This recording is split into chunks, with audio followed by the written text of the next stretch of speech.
watch your back. Well, I beg your pardon. Walk the straight and narrow track. If you walk with Jesus, He's gonna save your soul. You gotta keep the devil way down in the hole. He's got the fire and the fury at His command, where you don't have to worry if you hold on to Jesus' hand. We'll all be safe from Satan when the thunder rolls. We just gotta keep the devil way down in the hole.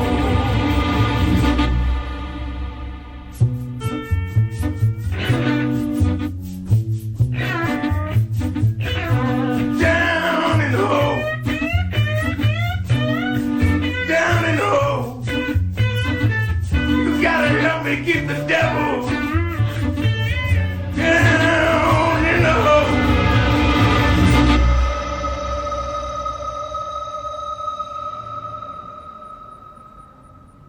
This episode of Dopey is brought to you by our very good friends at Oro Recovery. Oro was founded by Bob Forrest and his friends Evan and Jared and Bob. Their mission to create a treatment center that helps addicts and alcoholics by means of compassion and connection rather than control. Their staff has many, many decades of experience in treating co-occurring mental health disorders, including severe mental illness. They make sure your detox is as comfortable as possible. The most important thing is the people that I know that have gone to Oro said it was one of the best experiences they ever had. They were never treated so well. They never learned so much about their recovery. They have amenities you wouldn't believe. Sound bath meditation, equine therapy, surfing, and of course, the potentially spiritually transformative sweat lodge. It's definitely my favorite. If you're fucked and you're looking for a place to go and you're willing to go to sunny Southern California, I highly suggest going to Oro. And of course, this episode is also brought to you by our very good friends at Sober Buddy. What is Sober Buddy, you might ask? Sober Buddy is an app, but it is so much more. It is a platform of recovery. It is a community of recovering alcoholics and addicts. You get it on your phone by going to the App Store or the Google Play Store, and they have sober challenges. They have a social media-esque platform where it's just alcoholics and addicts helping each other, talking about struggles and triumphs and all that stuff. They do like 11 Zooms a week. I do one of them Wednesday afternoon, 1 o'clock Eastern Standard Time. It's really an amazing Zoom. It shocks me. It's a Sober Buddy Dopey Zoom, and it's just awesome. So if you're looking for an app, if you're looking for some help, Sober Buddy might be the place to go. They do a 30-day trial. Check them out at yoursoberbuddy.com or on the App Store or the Google Play Store. This very special episode of Dopey is also brought to you by our good friends at SoberLink. We need to talk about alcohol recovery in the workplace. Talking about sobriety and proving it to your employer can be so difficult, and our friends at SoberLink want to help. If you need a reliable way to present documented proof of sobriety to a boss or a loved one, they can help you at SoberLink. What is SoberLink? SoberLink is a high-tech portable breathalyzer system that uses facial recognition technology to verify your identity. It has a unique sensor to ensure that no other air sources are being used, and it sends results directly to your specified contacts. So there's no questioning whether or not you took the test and whether or not you altered the reporting. This is why SoberLink's remote alcohol monitoring system is considered the gold standard. Being in recovery from alcohol does not define the future of your career. Let SoberLink help you. If you are interested in SoberLink, you check them out at soberlink.com/dopey. You get $50 off if you use the Dopey promo code. Once again, it's www.soberlink.com/. And just in case you didn't realize it, it's tax season. If you are running late on your taxes Evolution Accounting and Consulting can help you. They are a full-service accounting firm. They do taxes, bookkeeping, payroll, almost any other business need you may have. Their whole thing is they cover those bases for you so you can pursue your entrepreneurial dreams. And maybe the most important thing about Evolution Accounting and Consulting is their firm is run by a total crackhead. Fortunately, he's been in recovery for years now, and he knows the struggle as well as the success.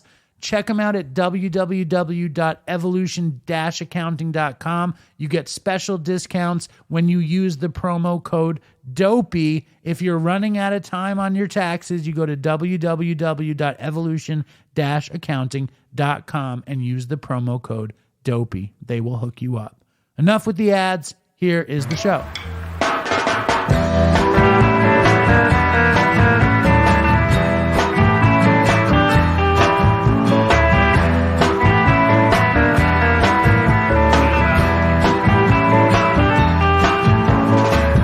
Hello and welcome to Dopey, the podcast on drugs, addiction, and dumb shit. My name is Dave. Now, most podcasts start their show with asking you to subscribe to them. So I'm going to say subscribe to us on iTunes.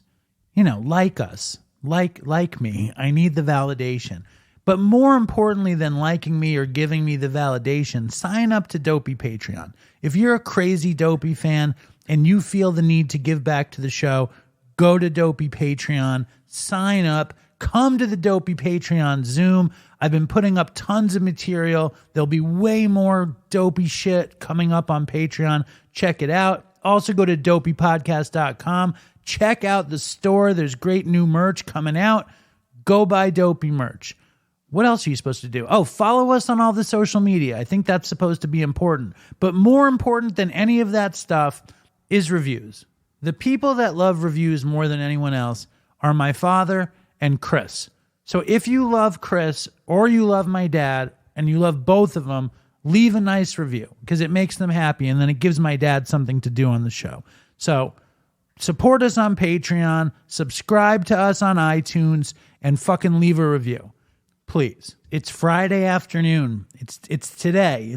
If you listen to Dopey on Friday, which not that many of you do, that is the day that Dopey comes out. It comes out on Friday night. My dad still thinks it comes out on Saturday, but he also thinks reviews are emails. So you know how that goes. I'm super excited. Like, I can't even contain myself. I had a bunch of stuff to talk about, but we just need to acknowledge that today on the show is Andre Royo. Now, Andre Royo is an actor. He's a person in recovery. He is in the current production of Eric Bogosian's Drinking in America at the Bonetta Lane Theater. He was in the Mark Maron produced brilliant movie on alcoholism called To Leslie. He was in a ton of stuff over the years. A ton of films and TV shows. But for me, most importantly, Andre Royo played Bubbles on The Wire. And The Wire is just, I mean, it sounds crazy, but The Wire is an important part of my life. It was there for me when I was using. It was there for me when I was kicking, and it's been there for me in my recovery. So having Andre on the show is beyond a treat. And I actually had the privilege of going on a podcast called Pod Yourself a Gun. I know I mentioned it on the show, but I'm going to mention it again. It's an amazing podcast all about The Wire, and go check it out. I mean, I'm such a fucking Wire freak. I was thrilled to go on Pod Yourself a Gun. I was like, I'll go on every episode. They were like, all right, take it easy. But so check out Pod Yourself a Gun, and let us rejoice that today Andre Royo is on Dopey. Let's also rejoice because it is Easter. He has risen. And let's also rejoice because it is Passover. It is a wonderful holiday season for everybody. So I hope you guys are doing great. We got a ton of response from Jay's last appearance, Fentanyl Jay's last appearance on the show. I got a voicemail I want to play right now. It's from a woman named Emily. She also sent a picture of herself wearing a free Fentanyl J t-shirt. And of course, we don't know about Jay's sentencing, but here's Emily. What up, Dave and Dopey Nation? First, just wanted to give a shout out to Fentanyl J. Thought These shirts, sending you a picture, should maybe be a part of the next Dopey merch release. And Dopey Nation, whether you're a fan of Jay or not, hands down will take anyone willing to be their authentic self over some bullshit any day, good or bad. Long story short, I've been listening to Dopey now for probably 4.5 years. Coincidentally, I was driving home from checking my 18-year-old son into rehab when I found the Dopey podcast, and it's played a huge role in my life ever since. Drugs, addiction, dumb shit, legit has been my life for 25 years in some way or another, whether it's my own afflictions, ex-boyfriends, my 18-year-old kid, it's just been life. I'm just so grateful for all you've given, Dave, truly in the worst of moments, especially in the past 4 years, knowing this is something I have to look forward to every Friday, and a community that you've created of people that just fucking get it. I'll forever be grateful. So stay strong, Dopey Nation, and toodles for Chris. Thank you, Emily. That was beautifully said. You get Dopey socks. And you actually included your address, so you knew you were getting the Dopey socks. If you are a member of the Dopey Nation and you want a free pair of Dopey socks, or you want to be heard on the show, I hope you know what to do, which is send an email or a voicemail to dopeypodcast@gmail.com. This is the lifeblood of the show, so please, if you have a good story, send it in and make it really fucking dopey and keep it under 5 minutes and get your Dopey socks. Also, if I have played your voicemail or read your email and haven't sent you socks, please remind me that I owe you some fucking socks. Ironically, by sending in another voicemail or email to dopeypodcast@gmail.com. And if you don't want to send in a voicemail or an email, but you want socks, you can just Venmo me for it. It's $15. I send you socks and a bunch of stickers. Now, before we get to Andre Royo, I want to remind you that this episode of Dopey is brought to you by BetterHelp.com. When is the last time you feel like you've learned something new about yourself or really gotten to know yourself? This week, I had some serious self-reflecting moments of my impossibly difficult organizational style. And I talked to a therapist, and she helped me realize that I need to take steps to be more organized. Getting to know my weaknesses and figuring out how to turn them into strengths is something that therapy is incredible for. And BetterHelp.com is one of the most accessible and easy ways to get therapy. BetterHelp connects you with a licensed therapist who can take you on that journey of self-discovery from wherever you are to wherever you want to be. If you are thinking about getting therapy, give BetterHelp a try. It's entirely online, designed to be convenient, flexible, and suited to your schedule. All you have to do is fill out a brief questionnaire to get matched with a licensed therapist, and you can switch therapists anytime you want for no additional charge. Discover your potential with BetterHelp.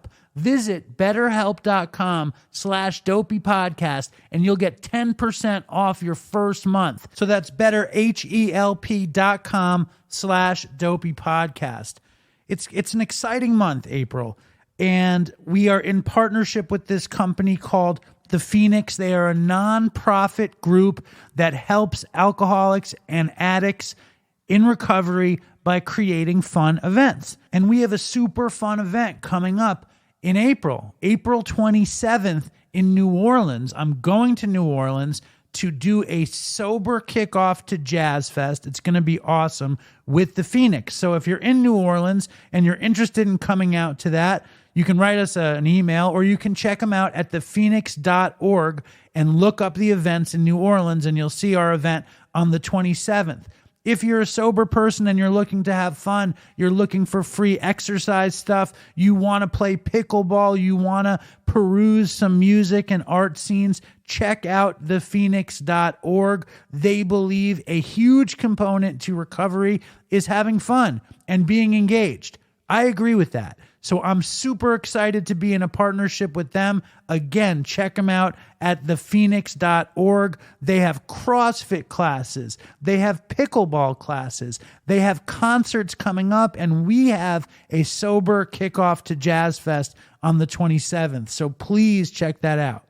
Also, if you're looking for a podcast to listen to, I would strongly suggest listening to Nat X's podcast, Recovery in the Middle Ages. It is all about recovery, 12-step, books about it, movies about it. It's Nat and it's Mike, and it is a new take on recovery. So check out Recovery in the Middle Ages wherever you get your podcasts. So before we actually play the Andre Royo interview, I want to give a huge shout out to Pete Callahan, who's in recovery. Pete Callahan, yes, went to Mountainside where Chris and I met, and Pete Callahan is one of the producers who's helping make the Dopey documentary series at Time Studios. And Time generously let us use their podcast recording suite because there was horrible construction at my father's house. So let's give it up for Time. Let's give it up for Pete Callahan. If you guys want to be in the Dopey documentary, send in a voicemail or a video of yourself extolling your experience with Dopey, why you love it. Enough with the fucking preamble. Here is Andre Royo on Dopey. All right. You're here. I'm here because you guys are the persistent motherfuckers that I ever encountered, and it's a testament to your show. And I know your show is a success because y'all got that New York energy of not giving up. You had people hitting me on my Instagram, people hitting me on Twitter. People is me. No. And Suki. Suki, let's give a shout out to Suki. Suki put me on to you guys and was like, I guess she was a fan of my work or what have you, but she found me on Instagram. I was posting about my sobriety.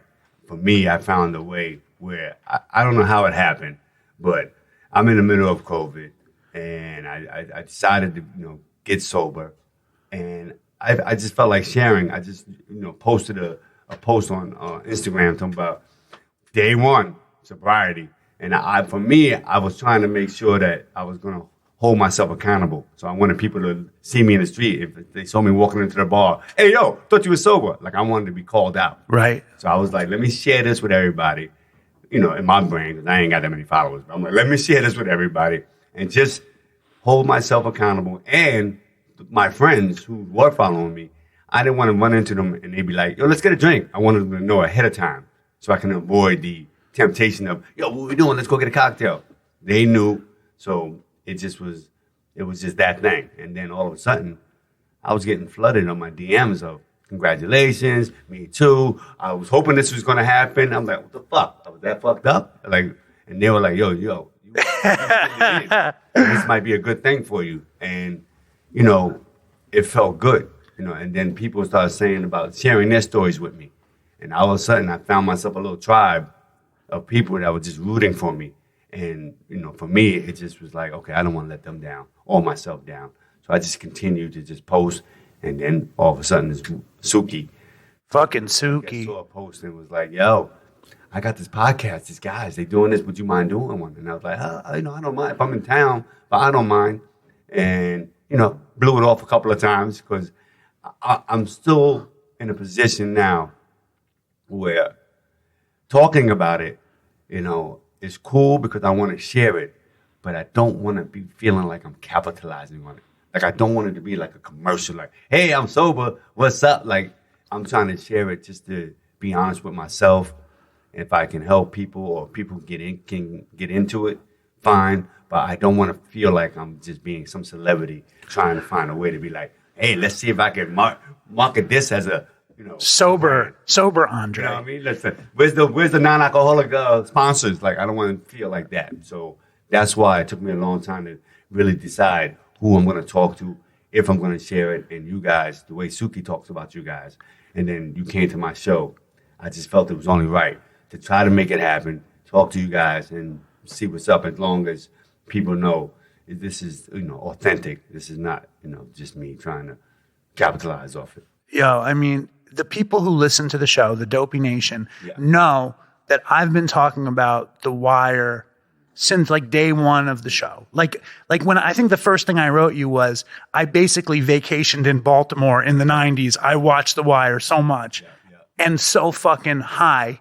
I watched The Wire high. I watched The Wire kicking. I watched The Wire getting sober. I watched The Wire relapsing. And I did it over and over and over again. And was it good each time? Every way. There you go. There isn't a bad way to watch The Wire. Awesome. And That's to fun. to Thank be you. sitting with you, Thank you, brother. it's monumental for me, Thank you. for the Dopey Nation, for all of us. And we're also in this swanky fucking studio. I know y'all leveled up for Bubs. Y'all leveled it up. It's beautiful. Well, it's not Bubs. It's for Andre Royo. Andre Roy. That's right. Right? Oh, that's nice. What are we doing here, right? Thank you, brother. And like the audience, normally we're at my dad's super scrubby apartment, which is fun. You get to see my dad. That's right. You get to see like good middle class Jewish squalor, public housing kind of shit, which I'm sure would make you feel like you're in the city, which is nice. And this is very fancy. We're in the Time Documentary Studios. Right, man. So I'm a little like sweating a little bit. Okay, well, you make it look good. You're wearing this uncomfortable energy, look snazzy. Well, thank you. Thank you very much. And I didn't hit you up right away because I was like, okay, he's posting. I don't want to bother him. He's early, but I don't think there's any time not to do it. And also but Suki just wrote a book. She wrote a book called See, Swallow Me. And she asked me to blurb her book. And I was like, I'll blurb a book. Okay. So the fact that she was like, I think Andre Royo wants to come on. I was like, shut the fuck. I was like, he doesn't want to come on. So the fact that it took me, I probably messaged you 90 times. Yeah, you was on it. You was on it, man. Again, as a New Yorker, as a Bronx native, born and raised, persistence is key. Even in the acting world, that's the first thing they tell you is that if you're going to do this, it might happen overnight or it might not, but persistence is the only way that you're going to really get to where you have to get to. And so I appreciated it and I respected it. I was like, yo, these people ain't giving up and they're not being nasty about it or they're not trying to call me out. They just saying it felt like a genuine, we would love to have you on the show. You always want to go where the love is. It's funny because the love is real, first of all. Yeah. But persistence is the key to anything in life. Yeah. If it's recovery, if it's career, if it's relationships, is there anything that persistence isn't everything?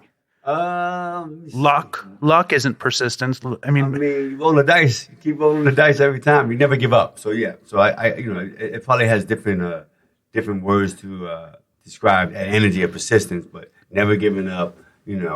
Be tenacious. Yeah. I think persistence is the one thing that you can't do enough of. And we were talking right before we started that you grew up in the Bronx and you went to high school with Puffy. Yeah, I went to high school. He was a year below us, so it was always there Fosh, or he was coming up as we were about to graduate, and we started to really hang out with each other. Not hang out, but he was playing football with one of my best friends, and they played football, so we would see him, but he wasn't Puffy. He was Sean Combs, cool dude. And then I went to college, and when I came back, I was working at the Shark Bar restaurant. It's a restaurant on 74th in Amsterdam. It was the echelon of hip-hop and the Knicks, and we would go in there, and he would come in, and he was like, I'm working at Uptown Records. And, as an actor, you try to get all these side jobs that can keep you free in the daytime, and you can make a little money, a little hustle. So we became part of the street team. He had a street team that we would go around weed pasting and doing the, handing out CDs and vinyl to all the DJs and mom and pop shops. And Puff was the first guy that we saw within our group of friends on the come up, or just in the stratosphere of just people that we know, that we watched him grow. Yeah. And his work ethic was the key that he was dropping to all of us. Tireless, day and night. Our job was to go hand out records to mom and pop shops and clubs, and he would say, I want y'all everywhere I'm not.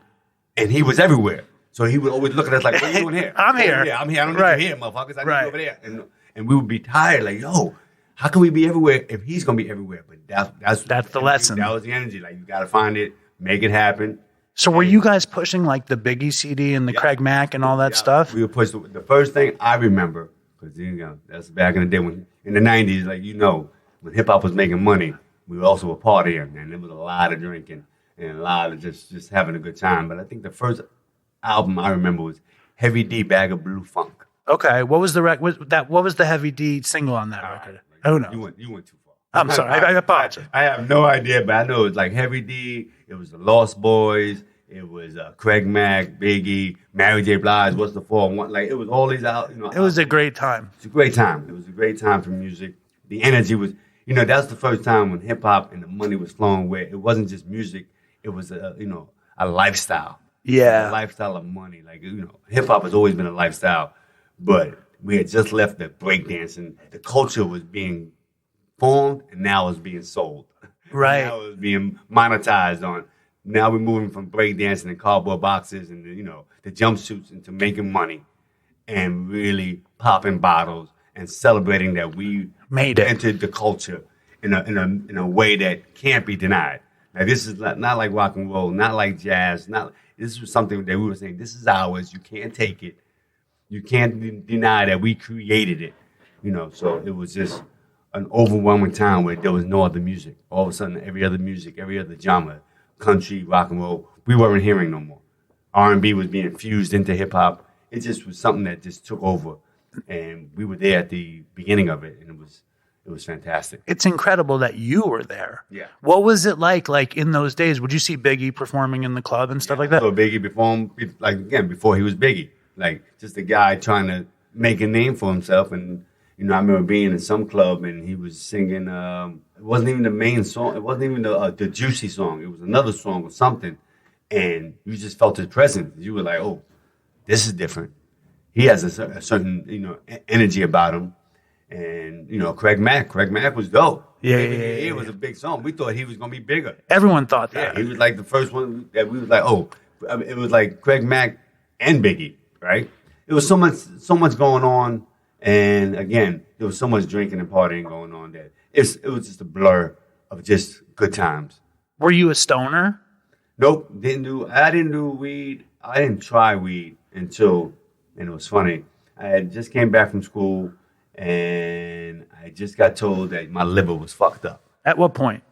I think I was 22, and they were saying my liver looked like an 80-year-old. It was like, that's very early to get that news. Yeah, you gotta stop drinking. Like, you gotta stop. And I'm like, okay, I'll stop drinking. Because what's helped me with the sobriety, and I found out early in the game, but I just kept forgetting, was that I wasn't really addicted to liquor. I was addicted to the lifestyle. Partying, hanging out, having a good time, talking shit with your friends at bars and clubs. It was connected to alcohol. And once they told me I couldn't drink, I was like, okay, I can still party, hang out, connected to the lifestyle, and wasn't really missing liquor until bad news started happening. And when bad news started happening, I needed a drink. I mean, with us in our society, liquor is such a weird thing because it's medicine. Like, you hear it in our lifestyle. Like, if something good happens, let's pop bottles, let's celebrate. If something bad happens, let's get a drink. You'll feel better. Like, so you don't know you're having a problem until it becomes a problem. And I realized it was a problem when I really couldn't handle bad news without getting drunk. And it might not be considered bad news to most people, but for an actor, I went out on this audition, and I went on an audition for Carlito's Way. Sure. And I knew the writer, and the writer's like, yo, this is no brainer. Go in, I got you. You got a part. And I'm like, all right, cool. So I thought I was just going to casting directors to be like, preliminary, like just hang out. I got the part already. The author told me. So we could do, this is shits and giggles just to meet you guys. And they looked at me. I looked like a Cosby kid, right? I got the little short haircut, these big glasses. They were like, nah, you don't look Spanish. Yeah, but I'm Cuban. Yeah, but not Cuban enough for us. Yeah, our Cubans look Italian. So you ain't there. I mean, Al Pacino's playing Puerto Ricans. Right. You don't look it. And I'm like, yeah, but the author has no power in movies, right? It's not a writer's medium, it's a director's medium. No, you ain't got the part. And I left so mad. I was living with my roommates at the time on 52nd, Hell's Kitchen, 8th and 9th. And I came in and I said, yo, I didn't get the part. And they were like, yo, I thought the author said. I'm like, I don't know. They told me I don't look Spanish enough. And they were like, oh, shit, you want to drink? I'm like, nah, I can't fucking drink. My liver. You want to smoke? I was like, let me try it. And I smoked some weed and was happy and was just like, forgot about the audition and everything. And I was like, okay, now I like to smoke. So I had a smoking stint for a while. But smoking just wasn't me. It just took me back to liquor. I liked liquor at that time. I liked holding the glass. I liked talking shit. And I found it more sociable than weed. Because back then, weed was still something you do in the corner. That was the turning point. Like, that was that period. Like, I mean, now you walk down the street, You there's smoke all day. I'm in California. I mean, but here, you notice here, like how different it is? I didn't notice here because now I'm a little snobby. It's California weed. I'm like, y'all ain't smoking real stuff. You know. So it is open in New York, but it doesn't feel like I don't know, maybe because I'm an old New Yorker, it doesn't feel like a New York thing. It's like this, it smells like weed way more than it ever has. And like when I was meeting you on the corner, I was like, wow, somebody just walked by. I was like, wow. But on my way to like my dad's, there's like 5 weed spots, like New York City Flowers, this and that. Yeah. When they tell you your liver shot at 22, were you drinking a lot as a teen, or did you just have a bad liver? I don't know. I didn't go figure that out. How'd they know to check? I think I was hospitalized for some stomach issue. I forget. Again, blackouts. I forget. I was hospitalized for something, and they checked my liver, and they said it was fucked up. And I don't know. I didn't say why. I'm too young for that. I just was like, okay, it's fucked up. Well, I do drink, and that was it. And again, I just stopped for a while. I didn't stop. I thought, my mind, I was like, okay, I'll just stop for a little bit. And it'll heal itself or whatever. And it didn't seem to be affecting me physically. Like I wasn't in pain, or I wasn't, nobody was looking at me like, yo, you look. So I just thought, all right, the doctor said I drank too much. I had a period. So I stopped. And when I was working, like the Y and stuff like that, I would always stop. For the work? For the work, I would stop. And then after the work was done, I could have a cocktail and drink. So it was nothing that seemed to be a problem until COVID. Until COVID and until, I got to a certain age. I'm 55. I'm about to be 55, I think. And I think I didn't realize how much I used liquor to deal with bad news. And bad news was coming. No work. You can't go out. Friends at 50 start dying. I lost a couple of dear friends. And Trader Joe's was selling Japanese whiskey at like $25 a bottle. I was just buying bottles. Sitting in the house and just drinking. And I just felt like leaving Las Vegas. A certain number, I went through a divorce. Everything was hitting me. And I was like, oh, I don't know how to handle this without a cocktail. So let me just drink. Because I'm not working and I'm not going out. So I just drank. And it got to a point where I was like, let me see if I can push it. I want to. Like, I want to hurt myself right now. And then a few things started happening. My daughter graduated college, and I was at a graduation party, and I got drunk, and wasted. My daughter was like, you're scaring me. And I'm an only child. She's an only child, and my energy, I've been called a lot of things, crazy, fun, silly, stupid, not scary. So when you hear that from your daughter, that bothered me, right? And I was like, wow, I don't want to be scary to my own daughter. And then my mom called, and I don't mind sharing this, but, my mom was diagnosed with Alzheimer's. I'm sorry. I'm a mama's boy. So once I heard that, I was like, well, I can't be drunk ever because I got to make sure that when that phone rings, I'm available, I'm accessible, I can understand something. So I said to myself, well, then stop drinking. And I stopped. And I'm not going to say it's been easy, but like I was saying earlier, I post some stuff. I feel like I did a thing where I said, okay, once you're addicted to something, you have an addicted personality. So I was like, okay, I just got to change my vices. I don't want to be addicted to liquor no more. So when I posted some stuff on Instagram and people would send me the laughing emojis or say it was funny, I was like, all right, so laughter over liquor. I'd rather have laughter over liquor. So I'm going to make that my vice.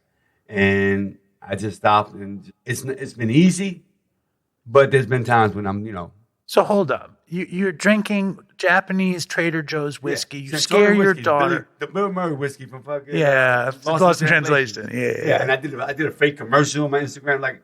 Oh, I got to see that. What did he say in that? Give me the Bill Murray. I forgot now, but it's just like Centauri time. Centauri time, yeah. Centauri time. Yeah.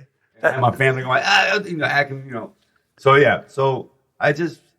Yeah. You just said, I don't want to do it, and that was it? I felt like, again, a couple of friends passed away, and hearing this news about my mom drinking, I've been drinking for so long that my brain was telling me, I know how this is going to end, no matter what I drink. Wine. Like, how you tell yourself, I'm only going to drink wine.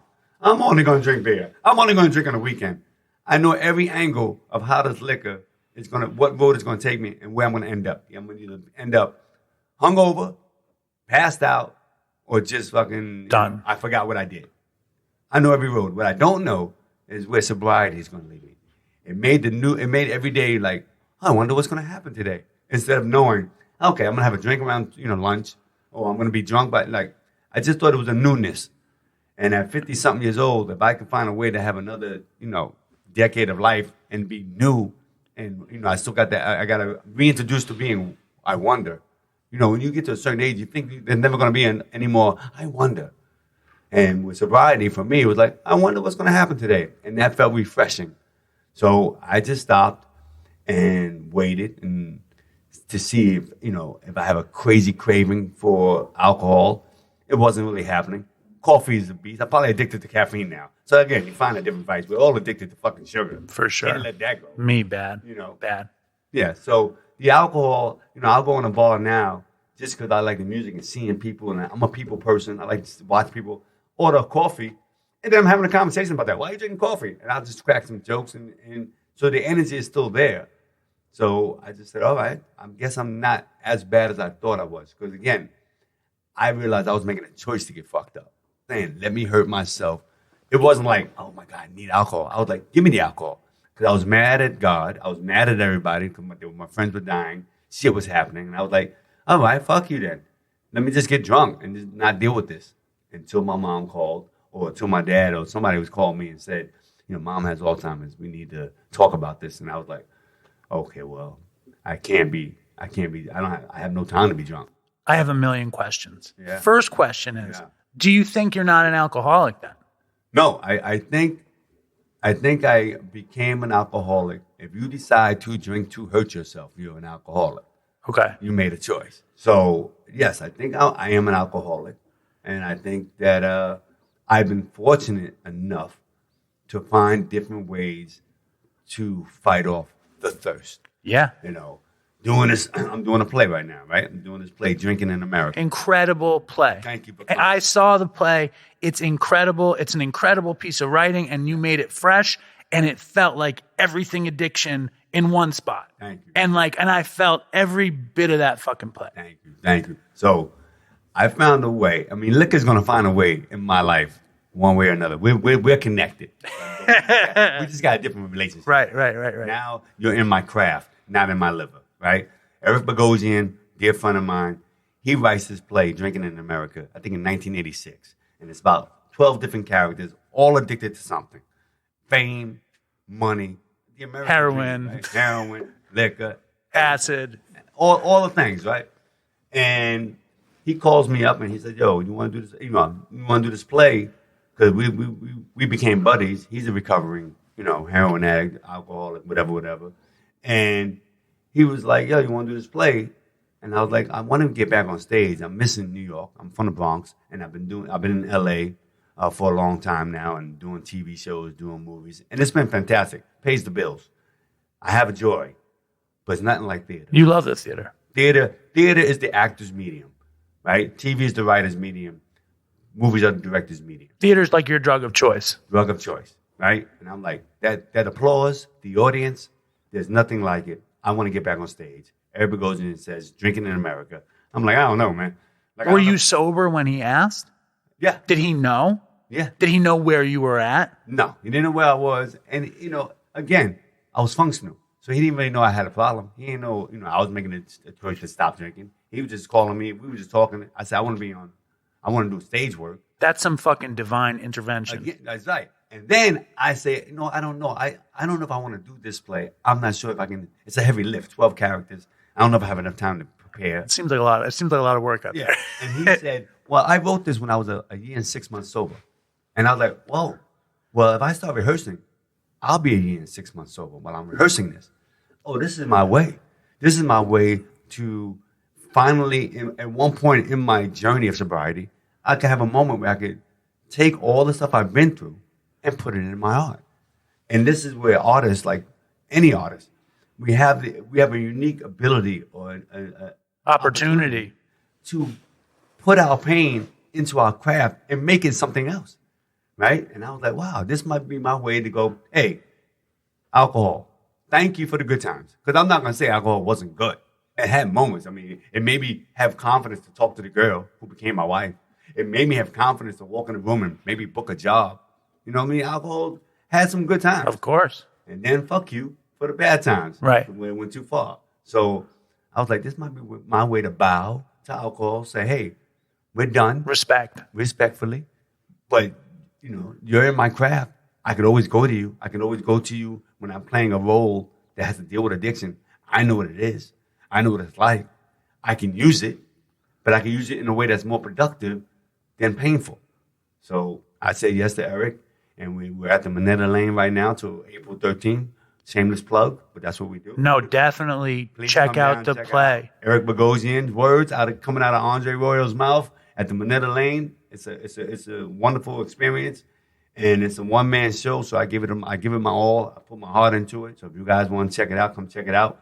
But it's also a way for me to say thank you and fuck you to alcohol in a way that any artist would love to do it.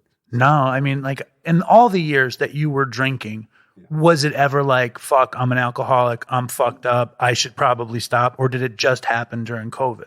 Yeah, I think maybe once or twice. You know, I think maybe one time when I was in my early 30s, I woke up and I had the shakes, and I said, oh, well, why am I shaking? Oh, because I haven't had a drink.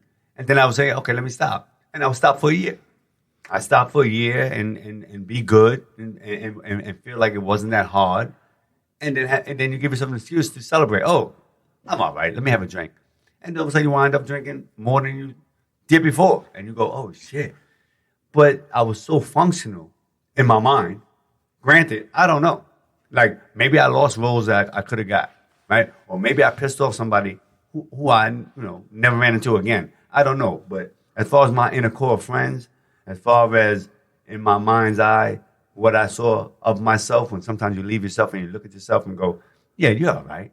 And, I woke up every morning able to take my daughter to school. I thought I was a good husband, a good father. So I didn't think I didn't think I had a problem until you have a problem. Until you did. That's what all addiction. Right. You don't know it. Until you know. A problem until somebody else tells you, or you're waking up in your own shit and going, oh, wow. This is a problem. This is what I want. This is what I want. This is not what I thought alcohol was going to be. But the other thing is that you played one of, if not the greatest drug addict in the history of television and film. No, come on. Top Sam Jackson, 5. Jungle Fever, Fucking Pookie, Chris Rock. Well, who's your top 5 junkies in television and film? Who's my top 5? Okay, I won't top 5 junkies. That feels weird. I will say this. On Dopey, you can top 5 junkies. Top 10? Top 8? Okay, I'll say this. Bubbles was an incredible experience in my life. I remember saying no to the role because I didn't want to the audition because I didn't want to play a junkie. One, because I thought it was career suicide, and I thought HBO was making fun of us by saying we got a junkie named Bubbles. Again, the wire is not on yet, so I don't know what it is. Hold up, though. I have a question real quick. How did Reginald, what's his last name? Reginald Cousins become Bubbles? I don't know. We don't know. I don't know. I'll say this. A few things. Okay, so one, Bubbles is a real character, real life person, real life police informant for the Baltimore Police Department. I met the cop Ed Burns, who he was a informant for, who's also Ed Burns is one of the co-creators of the show. Brilliant. I asked him. He said he didn't know. He said, I don't know why they called him Bubbles. And I was like, okay, what do I do? And my backstory, I remember one episode. I think I got high and I had spit bubbles coming out my mouth. And that's why he was called Bubbles. I said, okay, that works. They call him Bubbles because every time he gets really high. And, people thought it was, pretty cool or creative and what have you. I remember in the audition room when I was auditioning for Bubbles, I saw motherfuckers chewing bubble gum. And I was like, oh, that's corny. I spit my bubble gum out and said, no, I'll do something else. But so I don't know why. Really, I don't have an honest answer on why he was called Bubbles. But I knew that when I got the role and realized that these guys were writing some serious stuff, I had to really do some research on what I was going to do to create this character. And the people I went to see, and I was scared because, again, I thought it was career suicide. I thought this was something, I don't know anything about this, heroin addiction. I didn't want to mess it up. And I had Chris Rock, Pookie, and Sam Jackson, Jungle Fever in your head. In my head. Yeah, and as an actor, I was like, if I can't be at that level with these guys, then why am I doing this? I got to be able to find something different or something to make my character at least as important as those guys, you know, to me. So I did my research, and as I was creating Bubbles, the two addicts or performances that I stuck with that resonated to me was Al Pacino, Panic in Needle Park. Yeah. The way he was moving around, always searching, always looking for that hit, meant something to me. And the other one was Richard Pryor in Lady Sings the Blues. Yeah, that's a sad one. Because he had such a small role, but when he died, it was he meaningful. Felt so bad because he was a nice guy. He was a cool guy who didn't know he was doing anything wrong, and he got himself mixed up in some shit and died. And I said, it's about the regular guy. It's not really about the addiction. It's about the human. And that's what really stuck with me. I went to Baltimore. And, you know, when you do an HBO show, you have more time back then to research. It wasn't like TV where next day you're filming. I had a chance to be in Baltimore, and I met a woman named Fran Boyd. From The Corner, right? Yes, who they based The Corner on. A lovely person. She passed away. She was my heart. She's the only reason why Bubbles really, really had the weight that it did, because she gave me the cosign, and she took me all around Baltimore, and I met hundreds of people in every level of the addiction. And they all talked to me. They all were sharing with me. I saw people nodding while they talked to me. I saw people fighting the addiction, recovering. I saw every angle of it. And they all were just genuinely good people. Just good people who just got caught up or addicted. In a bad spot. So I watched them, and they all be like, please do us right. Please. There's a difference between heroin and coke. It's different. And I was like, really? There's a difference between heroin and alcohol. Like, please do us right. And I was looking around as I'm preparing. I'm looking around, and I remember back then. You used to see people come out the building in 0-degree weather smoking cigarettes. Like they had to smoke the cigarette, and they looked like idiots in the cold smoking. Yeah. I'm like, oh, so there's addiction everywhere, Mm-hmm. and we just gotta name it. That looks ridiculous. That looks just as bad as a junkie passing out, but like you're doing the same thing. So I took 3 things that I was addicted to at the time, and it was like sugar. It was like watching, every time I came home, I watched TV, right? You just turn it on just to hear the noise. And it was, at that time, I was with my girl and sex, right? So I said, all right, I'm not going to do all 3 of those for like a month. And it was painful. Of like, course. You walk around that TV set like, yo, let me just turn it on. Let me just see the game. What am I supposed to do with myself? So I just did certain things like that. And I felt myself angst, felt myself like fiending just, to have a Coca-Cola or just to, sleep with my lady. Like, so I was like, I understood the desire and the addiction. And everything else, I said to myself, just be human. Just humanize and be a person and not be a caricature. And, man, whatever the case may be, I guess it stuck and people liked it. And I liked the performance. And I really appreciate people, liking the performance. And when people stop me and they go, yo, what's up, Bubs? Or they say, Andre, what you did with Bubs, it means a lot because we shot that show in 2000, right? It's 2023, and people still come up to me and go, Bubbles meant something. And that's so warm because growing up in New York, as you know, I don't know, did you grow up in New York? Yeah. Yeah. Growing up in New York, as you know, we walk by these people. Growing up, we were like, in the 80s, 90s, like, get out of here. They're still here. They're still here. But I think people look at them differently. I think people, I'm going to say everybody, but they at least say, no, I don't have no money in their eyes. They don't just kick them out the way. I don't know. I think it's sometimes it's fucking cold out there. People are fucking cold. Yeah. And during COVID, people are openly shooting up in the street now. There's needles everywhere open in the street, which is different. As you know, I had just tried to get sober when The Wire came out, and I was living in Echo Park. I remember it really well. First, and I relapsed, and I had dope, and I'm in my bedroom, and I'm looking for something to watch. And I think The Corner ended and The Wire started. And I was like, what the fuck is this? And I was like, I can be with these people because I'm like one of them. And you, the Bubbles character with the Johnny character and the Bubbles character with McNulty and the relationships were so true. Yeah. And these are real relationships. And it came from a real place in Baltimore. Being from the Bronx, how easy was it to play Baltimore? Was it a thing? It became a thing, but it wasn't a thing. in my mind, like I didn't think play Baltimore. I just knew that I was in Baltimore for so long that it just became Baltimore. I became B-more, because everything was universal. Poverty is universal. Addiction is universal. 100%. There's no, nobody's got a claim on, no borough or city has a claim on the human experience, right? Human experience. So, we were in Baltimore.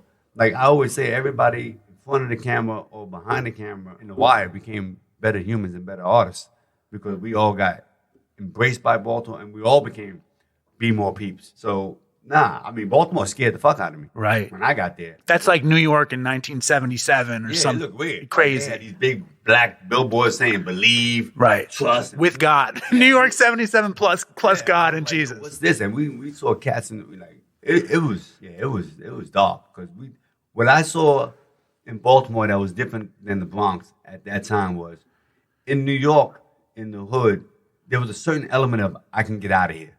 There's somewhere nearby that I can get away from. Mike, I like Biggie said, if I grab the mic or I can make a good jump shot, I can get out of here.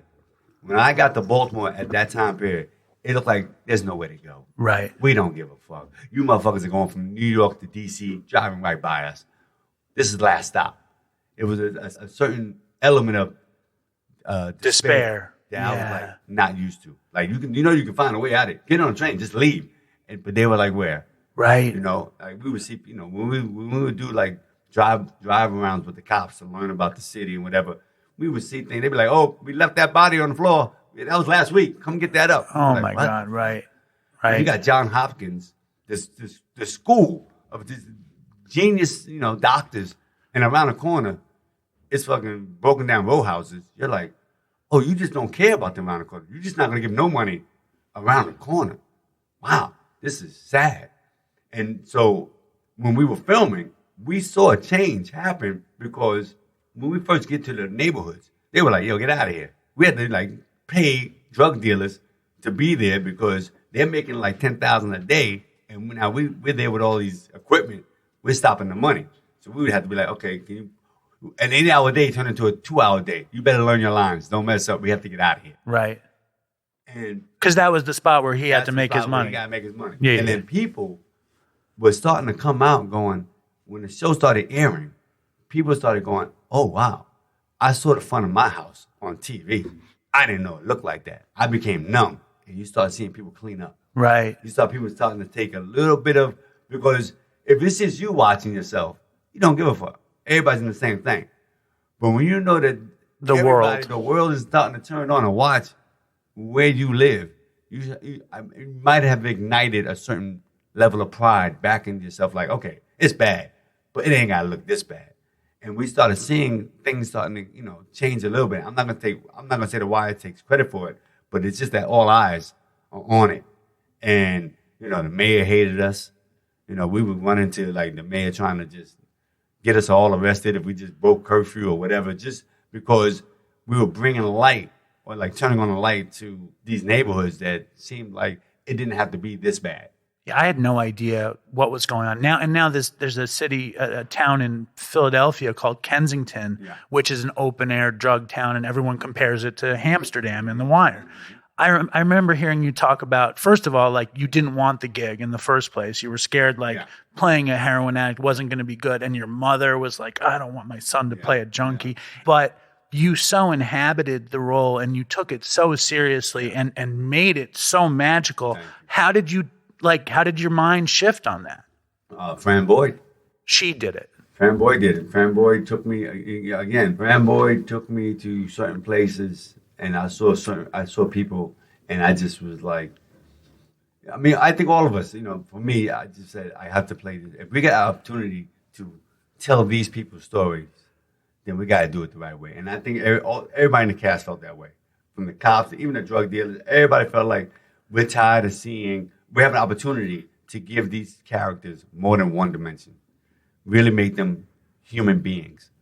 And it just clicked for me to just do it right. And, it was funny because even before then, just meeting David Simon, Ed Burns, the people I met. I always thought it was Ed Burns, the actor. I didn't. I know. I'm a fucking idiot. Yeah, Ed Burns is the ex-cop. David Simon, the ex-writer from Baltimore Sun. At that time, it was Clark Johnson was the director. Who is D. Watkins? D. Watkins is a writer. I think he came around. I think maybe 4th or 5th season. He's coming on Dopey in May. He's a good dude. Yeah. He's like the up and coming new writer, the new pen, the new voice of the culture and Black experience. He's a great dude, but he's one of those people that I think, I don't know for sure. I met him a couple of times. Real cool dude. He got a couple of great books that he wrote. Yeah. But he's one of the people that, when The Wire came out, again, Pride, and all of a sudden I like him on, there's other artists. There's good, there's talented people in this hub that we weren't looking at. And they now can come up and say, oh yeah, I'm from where The Wire was shot. And they got a spot, a platform. A mic is going to them like, okay, what you got to say? Right. And he's one of those dudes, and he's coming up and proving himself to be poetic and prolific with the pen, right? So, and I think him and David worked on We Own the City. Yeah. So he's a great dude, but it was strange because when I auditioned for The Wire, again, I sat in the room and everybody was like, it felt serious. It didn't feel like they were making fun of anything. So I took it seriously, and then I wanted the part. And then, funny enough, I wasn't sure. There was like 5, I had 5 auditions, and then they were like, okay, it's yours. Do you want it? And I sat for a minute and was like, yeah, I'll take it. And then found out later, while we were shooting, that if I said no, the other actor that was going to play Bubbles was Lance Reddick. Who just passed. Another one of my, I'm sorry for that. Yeah, another one of my friend, my brother, and my fellow castmate. Amazing actor. Lance Reddick. Who do you see? Is 6'2". Yeah, like Diesel, yeah. Rock solid. Yeah, I'm like, wait a minute. Why was he going to play Bubbles? And they were like, well, that's how Bubbles really looked. And then I was like, well, then why did I get the part? Because you had the essence of Bubs. And that's when my mother freaked out. Like, what do you mean? Why does my son got the essence of a junkie? And I'm like, Mom, it's just the compassion, just the human. I'm trying to be a good person. Don't judge me for my addiction. Judge me for the man that I am. Right. Earnestness, humor, light, energy, all that stuff. I've been reading a lot about you and listening to as much of you as I can find. Yes. I want to know, when did the street Oscar thing happen? Ooh. Yeah. So, that's the craziest story. I didn't even hear that. You didn't tell that story on the podcast I listened to. I saw that on Wikipedia. Yeah. I mean, it's been out there. I think a couple of books have it. I always feel weird about it because, again, I'm in that fine line of I am not trying to celebrate or glorify anything, but I am saying what happened. Yeah. So I'm on my Daniel Day-Lewis shit, right? Like I'll go in there. That's straight method. Yeah, I'm on set like just dressed and I'm filthy. And I'm trying so hard to stay focused and be in character. I got chased by our own security guards off the set one time. Yeah. They thought I was like stealing craft services. Right. So I'm in character, and I think we were shooting this scene where I'm on the bench by myself. And I'm walking around just trying to stay focused. And I see some cats running down a block talking about, yo, they giving out free testers. And this one dude said, yo, you look like you need a hit. A pound. And I look. And it was a vial. It's crazy. Like, oh, shit, they motherfuckers just gave me. And I go on my trailer. No lie. I go on my trailer. And I'm like, okay, I must be in the right frame right now if they really believe I'm a junkie. But I'm looking at it and going, but if I take this, I'll get an Emmy. Like, they can't deny that I'm not real. And I really had maybe about 30 seconds of going, yo, just take it right before. Just do it. Be real. Understand the experience. Crazy. Right? And then my mind was like, man, you'd be good for one take, and then you'd be fired. Like, what are you doing? You have a magnificent one take, and then when they go, okay, coming around, you'll be fucking done. And are you saying to yourself that you don't trust all your work? You don't trust your craft, your studying, your preparation? You gotta trust it. And so I just left it in my trailer, on my my little desk with all my little makeup and what have you, and I looked at it every day. It was like my Oscar to say, you're already there. You've already won because you are Bubs. So you look at this and you don't take it, because once you take it, you're an actor who just couldn't believe in himself. But if you don't take it, you know your bubs. And I kept it for a long time. So did you ever try heroin in real life? No. Never once. Yeah, no. I didn't try it. Weed was the furthest I went. You know? Really? Yeah. Because in drinking in America, Yeah. you so pull it off. The acid shit, the beginning, I think it's really you telling the story. I was like, oh, this is very interesting. You know what I'm saying? It's awesome. Yeah. Awesome because, again, I think I understood that only the way it destroys your body and your mind, some might be quicker than others, but the addiction It's horrible. everything. We are addicted so bad to sugar right now. It's in everything we do. You're talking a lot about sugar. Are you eating a lot of sugar right now? Or are you off the sugar? No, I can't. I'm not off the sugar. That's the one. Like I do certain things like for certain roles or what have you. I'll try to do a fast, right, just to get that discipline and all that. I tried to fast from sugar. That's harder than alcohol. That's harder than weed. It's in everything. I did it once, and No sugar, because it's in everything. Your toothpaste, everything. And to do no sugar, I'm not saying it can't be done, but I caught headaches. I did like 6 days with no sugar, and then on the 7th day, I was digging into a Skippy peanut butter fucking jar with a spoon, just eating like it ain't that bad. I was mean. I was mean to my family for a bit. Like I tried to do it. I probably didn't make it all the way because I was still brushing my teeth and stuff. But I was eating the sugar-free chocolate chips. I was eating the fucking sugar-free chocolate chips. It's some other shit. They put something else. It's like monk fruit or some shit. Or Splenda or some dumb shit in there. It's just hard. I don't know. It's very hard. How far I got. But again, I understood the addiction part. And I said to myself, no matter what they tell me, whatever character is addicted to something, I think I got a handle on it and I can play it. So these 12 characters I'm playing on the show, when I first got in Drinking in America, when I first got the play, it's like 70 pages. This is one, the dialogue, I was like this. I can't remember this. Not in the time. That was the first thing you texted me. I was like, when can we do this interview? You're like, I got to learn the script first. Lines. And it was always daunting because I would read one and then peek at the rest of the monologues and then forget the first one because I'm like, oh my God, I can't. The only way it stuck to me or it became easier was I stopped trying to memorize the dialogue and start becoming the people. And I looked at all these 12 characters and said, you know what? I've been all these guys. Right. At one point or another throughout my journey, I've known everybody's emotional makeup. So once I became the characters, then the word stuck. And that's what you do. You inhabit characters. Yeah. For me, yeah, that's what worked. I heard you describe in season 3 of The Wire, it got to you, right? You felt depression. You felt anxiety. Yeah. You felt stuck. Yeah. How did that, did you drink heavy in that period? Had The Wire caught on at that point? The Wire, it never felt like The Wire ever caught on. But now it's like nobody can say top 5 shows without putting The Wire in there. Now. Again, we got canceled every year. Really? Got canceled because at HBO at that time, HBO started off being like, we're the show, we're not network. We're not TV. We're HBO. Right? We do things differently here. We don't really care about critics. We just care about telling original stories. And they were fantastic. And then Sopranos came. And they made money. Sopranos was a big hit. Right. Massive. Right. And that came money. So now they had a bar of, we want all our shows to be as good as this. Mm-hmm. And when The Wire came out, we were nowhere near that by a long shot. I disagree. No, I'm talking about numbers. Okay, right. I'm only talking about ratings. Right. Numbers. Right. We're nowhere near that. There's Sopranos, Sex and the City, 6 Feet Under. These are the ones that are going to the awards shows every year. Right. And then there's The Wire. And The Wire was BET watchers. It was because it was black, you mean? It was all black.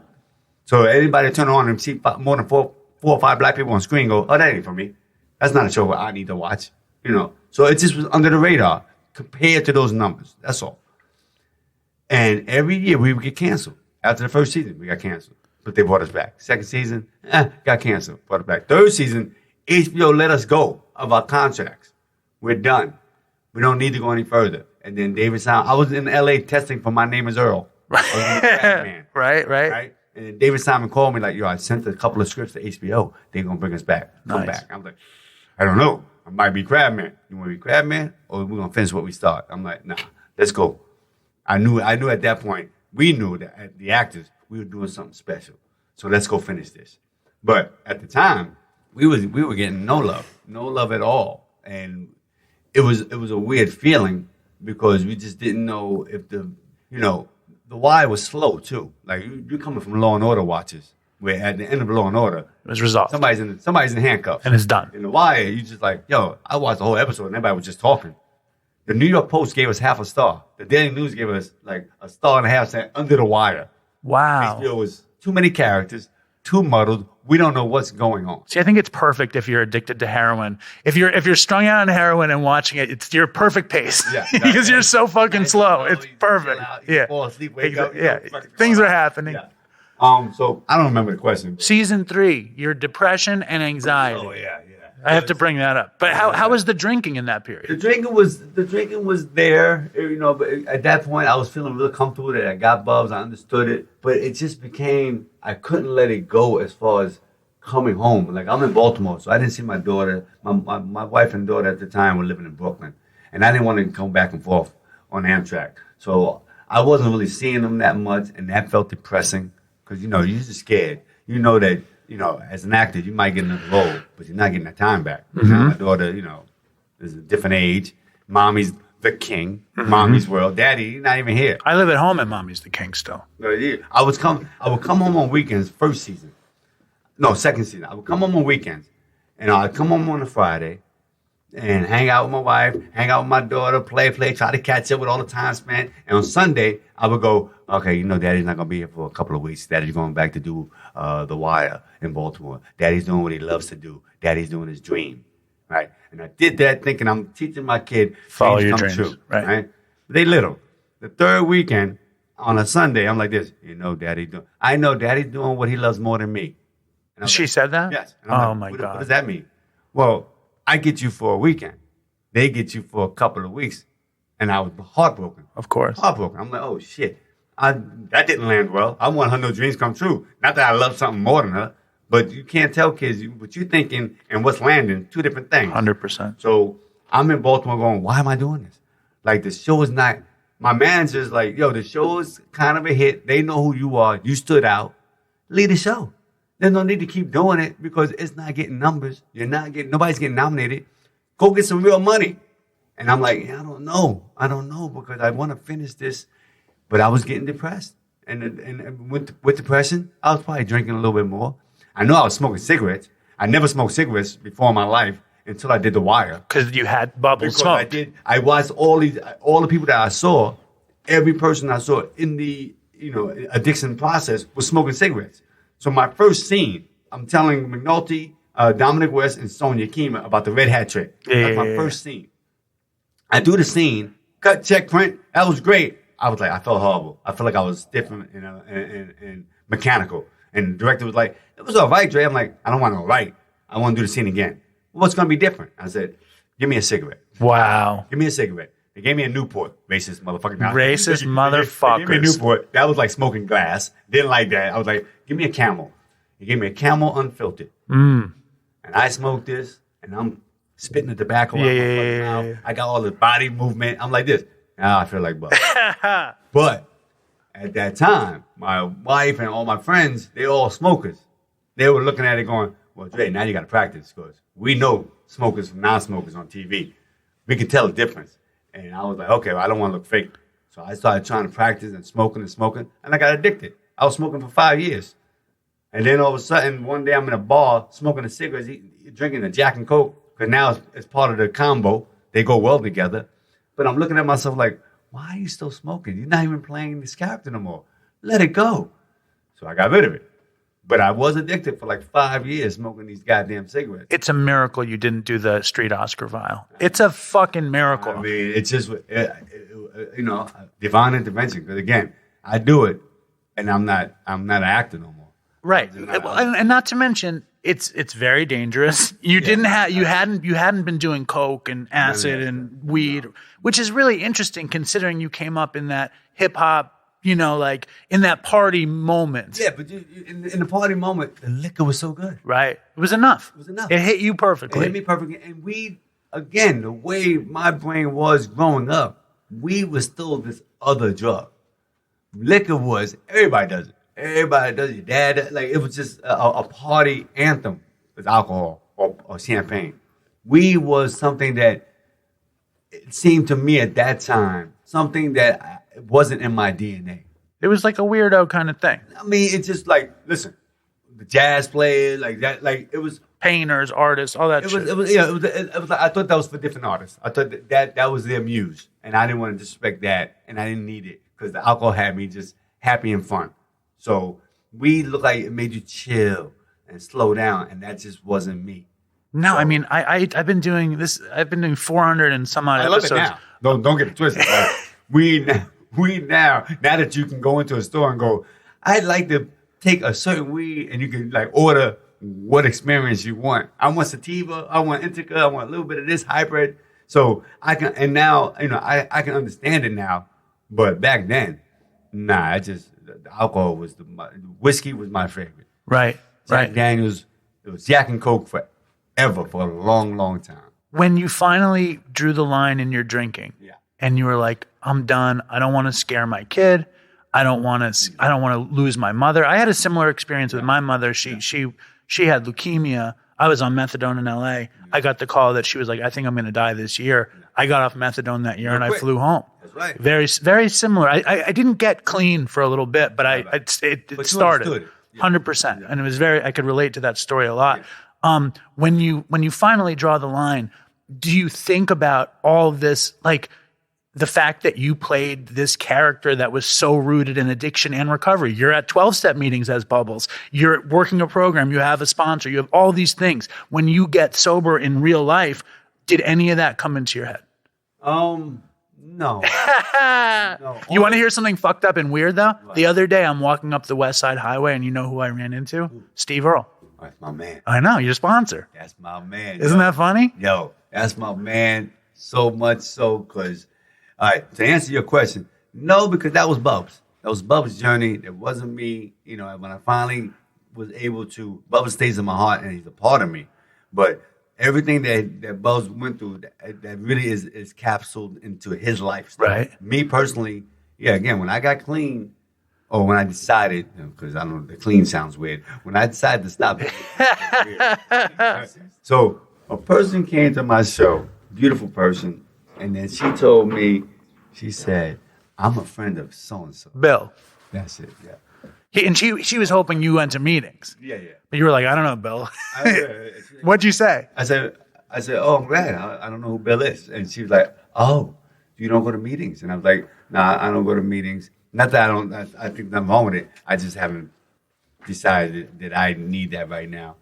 There was something, okay, so I guess there was something about meetings when I would go to meetings for research for Bubs that felt like I was putting myself in a room full of sadness. And I didn't want to be in a room full of sadness if I'm recovering. Right? So I was like, nah.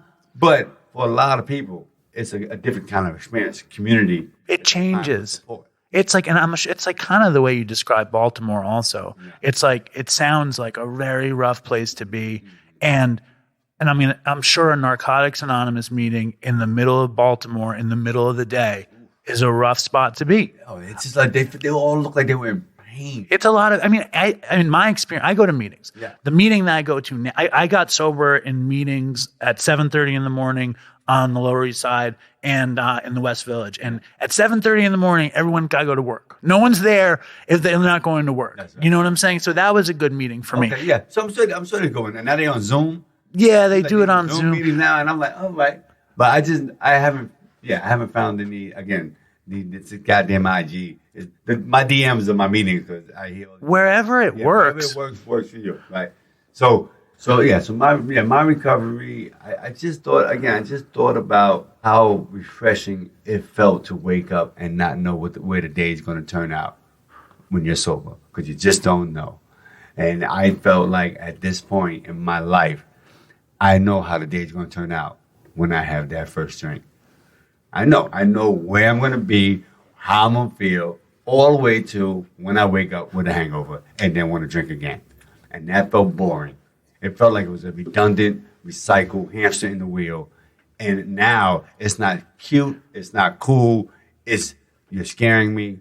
You're losing people. and you can't handle your shit the way you need to handle your shit. It's disrespectful to all my friends who rooted for me when I said I want to be an actor.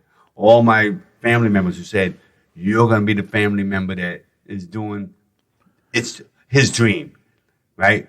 And that responsibility made me say, you know what, let's see what sobriety really feels like. And who knows?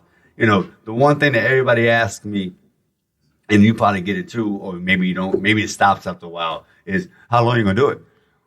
Yeah, nobody. People don't ask me that because if I do it, it's like my whole family fails. You know, and for me, I don't. You know, so is this a forever thing? Right. And I'm like, yeah. All these questions sound weird to me. Like I'm not gonna say it's forever. But that's why everyone says it's one day at a time. That's right. So I'm like, I don't know. Right now, I'm enjoying sobriety. It seems like a fun new, you know, thing to do for myself to make me feel like every day is new. So I'm gonna keep doing it. And see where life takes me, see what happens. And so far, you know, it's been fantastic. It's been a fantastic emotional. It's like lifting weights, I guess. So now when I hear some bad news, I'm addicted to seeing if I can handle it without drinking. That's what I was going to ask. Let's see. You know, I saw some post where somebody said, and it hit me so hard because I get it, where they were like, look, you know, just because you quit alcohol, your life ain't better. You're still going to run into death, accidents, fuck-ups. But you're saying to yourself, you can handle it without having a drink.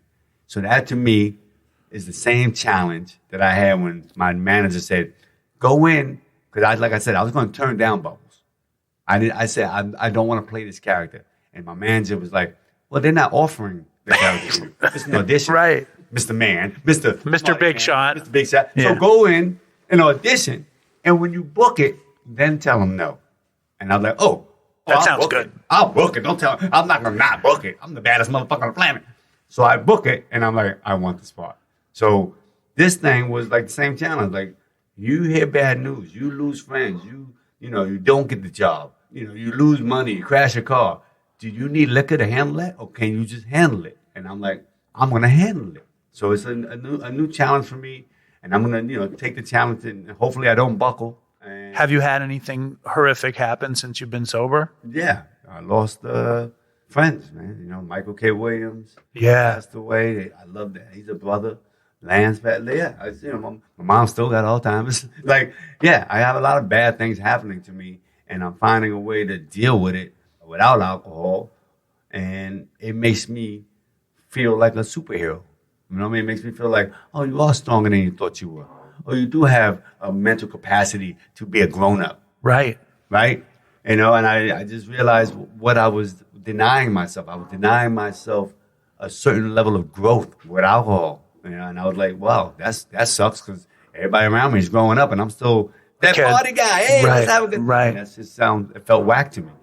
So, yeah. And Steve Earle is my man. He is a great friend. He played my sponsor on the show, and he's a beautiful person. And he's another person that, helped me understand how you can still be, creative. You can still be, genuine and not need advice. So I'm glad you ran into him. Yeah, I've been trying to get him to come on Dopey since we started. I met him in meetings back in the day. Yeah. Then I've been trying to get him on Dopey since we started. I've run into him probably 5 times. What did he say? He said no? He says, call my agent every time. Then like one time he cut that shit out. He gives me his agent's number. So I'm like talking to his agent, and his poor agent has to keep, let me double check with Steve. So the other day I'm walking up the West Side Highway. Steve Earle's walking down. He knows me. And I'm like, fuck, you know how annoying I am on Instagram. Imagine you run into me all the time. Yeah. And I wave at him, and he's like, he remembered, but his son died. His son died in the past 3-4 years. So I stopped bothering the agent because I figured, whatever. And he was like, I want to do it. I want to come on the show. And his agent wrote me back and said, in April, we're going to do it. Awesome. So I'm excited for that. Awesome. I had 2 other things I wanted to mention. Oh, yeah. First off, when Drinking in America is such a hit and the New York Times is saying you're electric and it's so positive, is it hard not to celebrate with a drink? Yeah. This theater experience, again, I love a challenge. This theater experience, I'm a year, and I just turned a year and 8 months sober. And this theater, thank you. That's me clapping. This theater experience is the hardest because theater in my come up, I had my own theater. I was part of my own theater company in the Lower East Side. I did the public theater at its best. There's nothing finer than after a show or after a rehearsal, you go to the bar, you have a little whiskey, and you be like, you fucked up your line, you milking that moment. The audience didn't laugh at this, or, you know, it's so connected that this has been the hardest of my sobriety. Because, yes, I do, after every show, as I walk home, like I dreamt of this when I was little. You do a play, you come out the side, you sign some playbills, you go have a cocktail. Right. And you go have a drink and you think about the scenes. You think about how you can make things better. You talk to a cutie, you know. So, yeah, this has been the hardest part of the sobriety. But what stops me is, homeboy, you got another show next day. It's only you on the stage. So you can't take no downtime. And you've seen the show. I got to be electric. I got to carry a show for 80 minutes on my own. It's Herculean. Yeah, I like that word. It's fucking big work. It's been hard, and every day I go home, every time I come home from a show, and I dig into that Skippy's peanut butter. Are you eating peanut butter? Is that what you're celebrating with peanut butter? Peanut butter and coffee, caffeine, and no chocolate. No, dark chocolate all day. What do you do? See what I do, and I'm sick with this. I do a plug. I don't do that. I go to Trader Joe's dark chocolate peanut butter cups. That's a fine peanut butter cup. I knock out that plastic tub of that bad boy. How many peanut butter cups are you eating when you go home? Give me a number. When I go home? Yeah. I'd say 10 easy. Really? Easy. Nightly? Yeah. Good for you, man. I appreciate it. I feel better about myself. I take the 78% and dip it. That's right. I just dip like that old school Reese's commercial, and I feel that. I feel it. I knock out. Yeah, I do 10 because I do 3 when I get home. And I do 3 when I'm watching something. And I do 3 right after I brush my teeth and go, damn, wow, I got that. And then I do 2 more at night, and then I lay down like this. With milk or no milk? No milk. And let me ask you this. I'm lactose intolerant. So you drink oat milk, almond milk, none of that shit. Oat milk and almond milk and all that is like having a mocktail. It's bullshit. You know, when I went to Drinking in America, right, they invite me as an influencer to some fucking bar shit beforehand.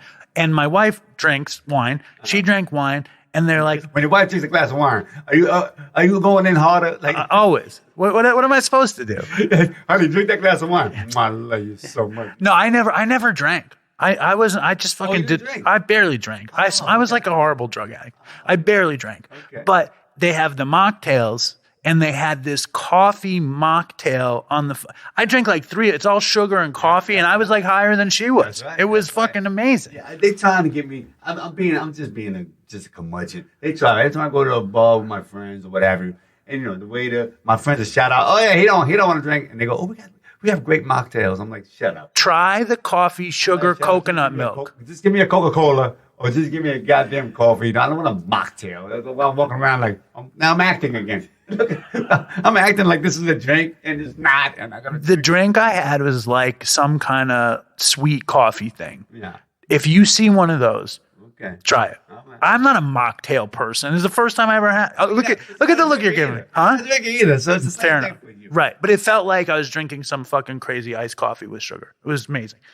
You were drinking crazy iced coffee with sugar. Right. That's what a mocktail is. I didn't know. I didn't know what I didn't know what it was. I knew a woman was at that thing and she had a mocktail and they put alcohol in it and she was sober. Oh, that's horrible. Not on purpose. It was an accident. You think it was a setup? I mean, maybe she didn't tip well. I don't know. Maybe she left a rotten tip and it was like, you know what? Hit her with a shot. But she was worried that like it fucked up her sobriety. 2 things and we're done. Okay. First thing, I want you to tell the Mark Wahlberg story because it's so funny.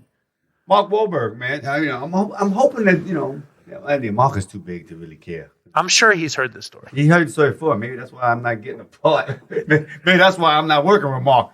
No, Mark is a great guy. Cool dude. Is early in The Wire. And one of the things that made The Wire stand out was that they were regular people. They hired people in Baltimore to play like side characters.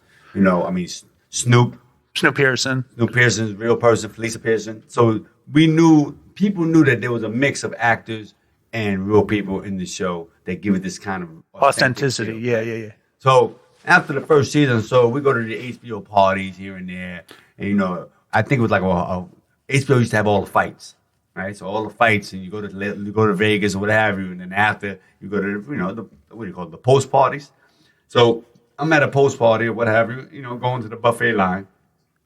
And Mark Wahlberg comes up to me and he goes, hey, just want to say, the show was great, man. You're doing a fantastic job. Look, you got a new shot in life, man.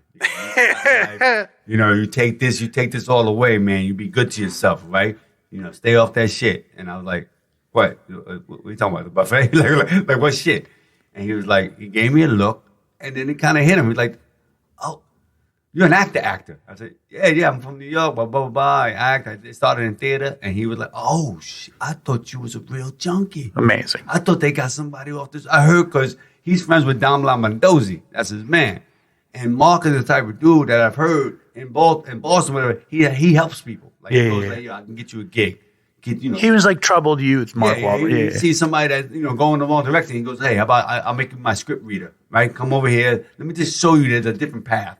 So he was coming to me with a genuine like, yo, you're good enough that you can make this a career, all right? And I was like, it is a career. Right. I'm hoping it can be a career, right? And he wasn't the first. I had people in L.A. that were telling me the weirdest stuff. Like I had, this one producer who was producing these movies, and he wanted me to do some stuff. And he was like, yeah, well, we got this other wire actor, and at that time, we can't really have too many wire actors in the same show because then people will start thinking about the wire, which is better than the shit we're doing. Right. And we don't want that. I'm like, okay.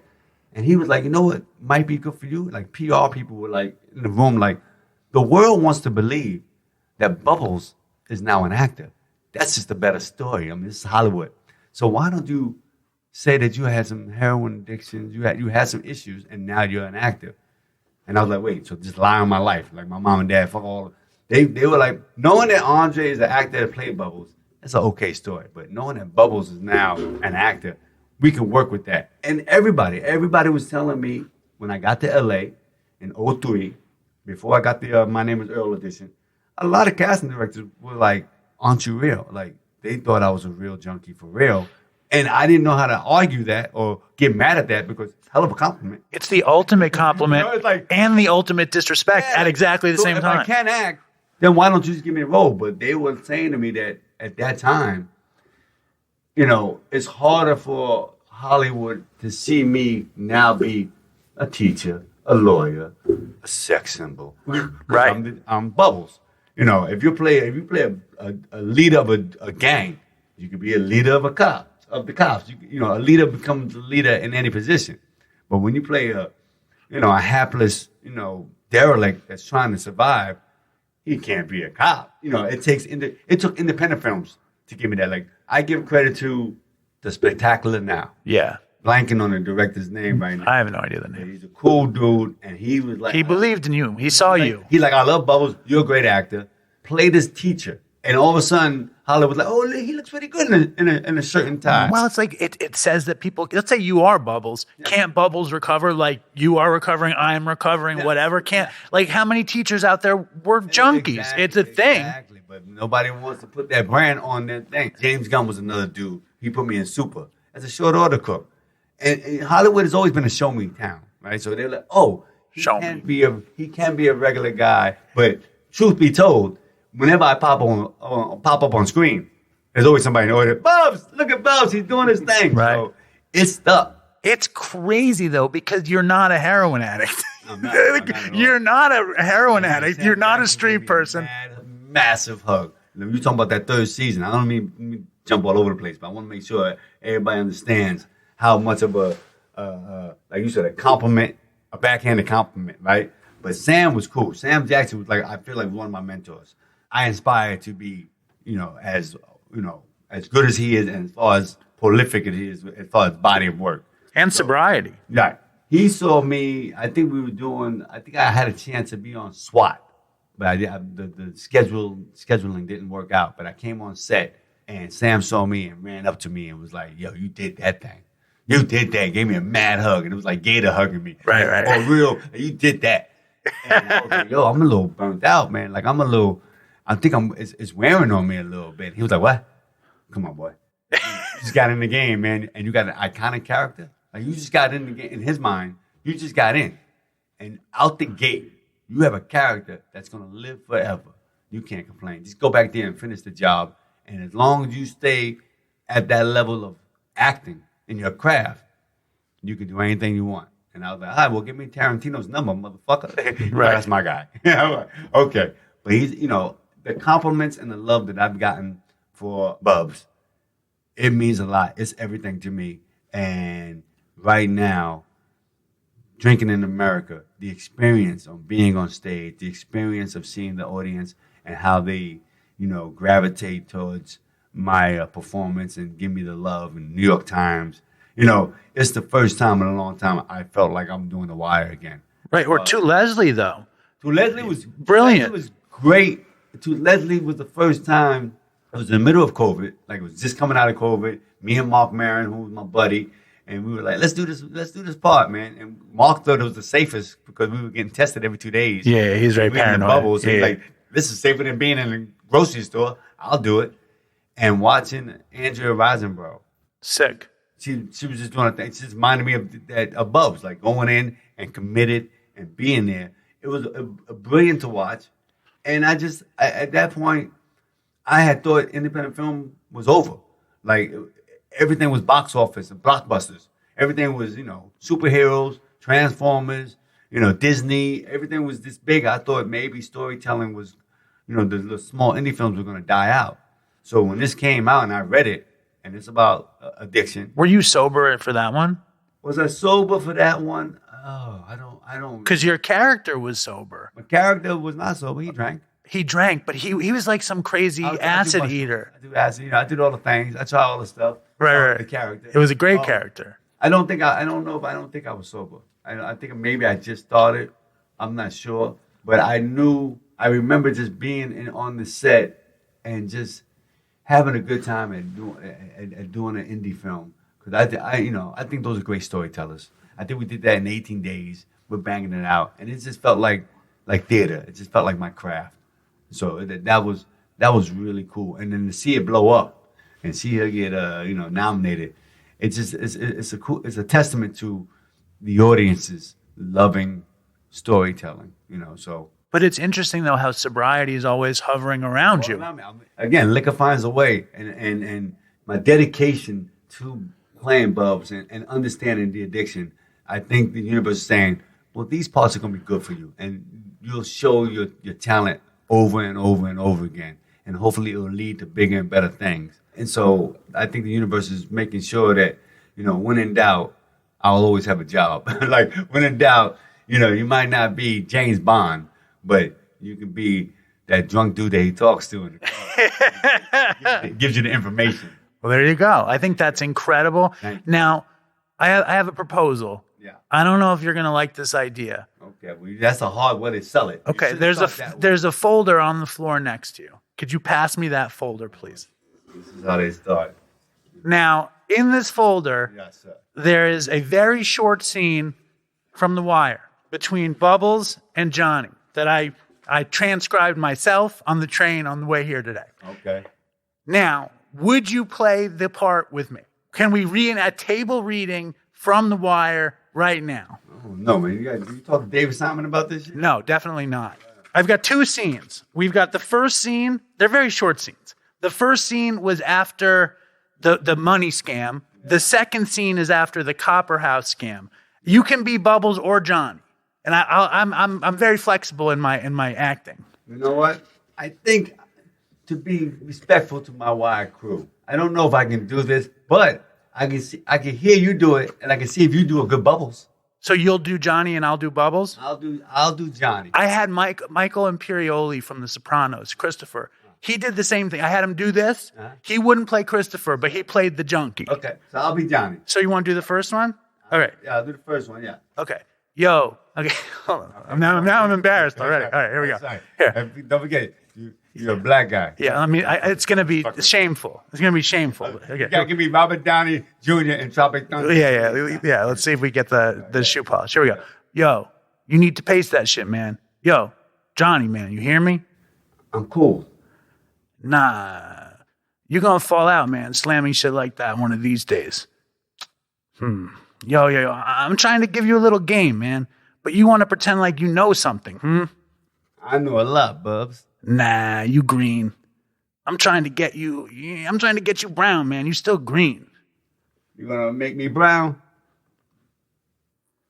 Yo, Bubs, let me do the scan tomorrow. Come on, man, I'm ready. Yo, I'm brown. Shit. You ain't even fucking beige. You put the little X on that beige. I like that. Thank you. You just made my fucking dream come true. Why for life, baby. Andre Royo, I cannot tell you. Thank you. Thank you. No, thank you. Thank you. Congratulations on your sobriety. Congratulations for creating a platform that you can talk to people, reach people, share your journey, and give people a certain sense of belonging.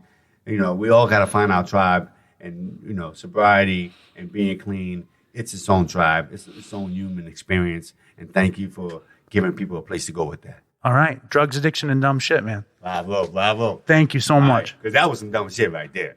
Oh, come on. In a good way. Yeah, it was great.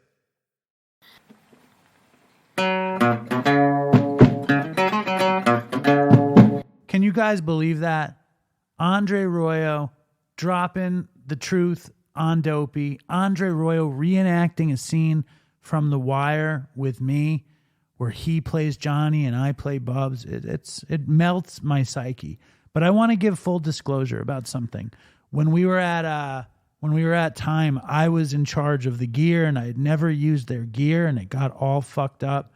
The recording was bad, and the reason it has a weird waver to it, and it's because our editor Amelia had to save it. There was like no level on Andre's side, and she put it together from scratch by herself. So let's give a huge thank you and shout out to Amelia.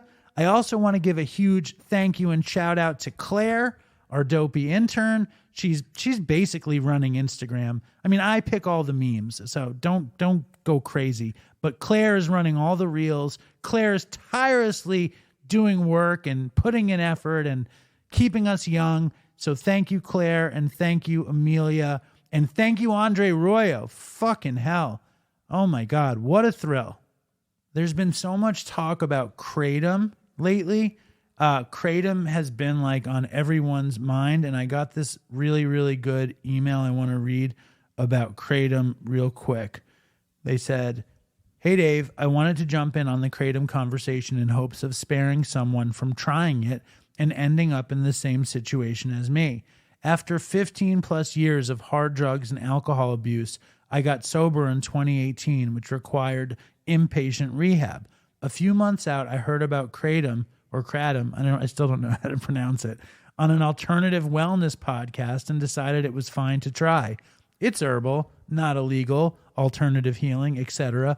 In my previous addiction, I had never heard of it whatsoever and had no context of it being addictive or a drug. I was in post-acute withdrawal syndromes and trying to find herbal modalities to help with energy and anxiety. There are bougie Kratom shops where I live. That market is as similar to a holistic juice bar vibe." Okay. The store looked like a juice bar to her. "Within a short amount of time, I realized I was violently ill if I didn't take it in the morning. I was trying to get my life back together and didn't have time or emotional energy for another detox. So I kicked that can down the road for 5 years. The things I can say about it: I have been severely depressed this entire time.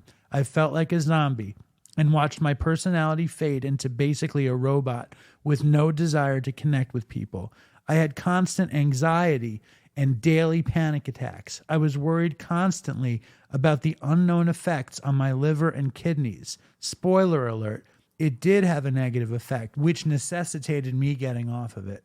The shame this addiction caused me was just as bad as the other things I used to be addicted to. Other than a little energy and a nice little buffer between me and my feelings, I received no positive benefits and was only taking it to not get severely sick, which is a terrible waste of money. I'm 5 days off Kratom today, and even though I tapered to a pretty low dose before jumping off, I still feel like shit. But I'm glad to be getting this monkey off my back.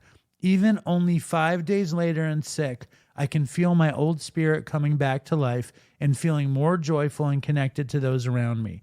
Really laughing for real. I forgot what that felt like.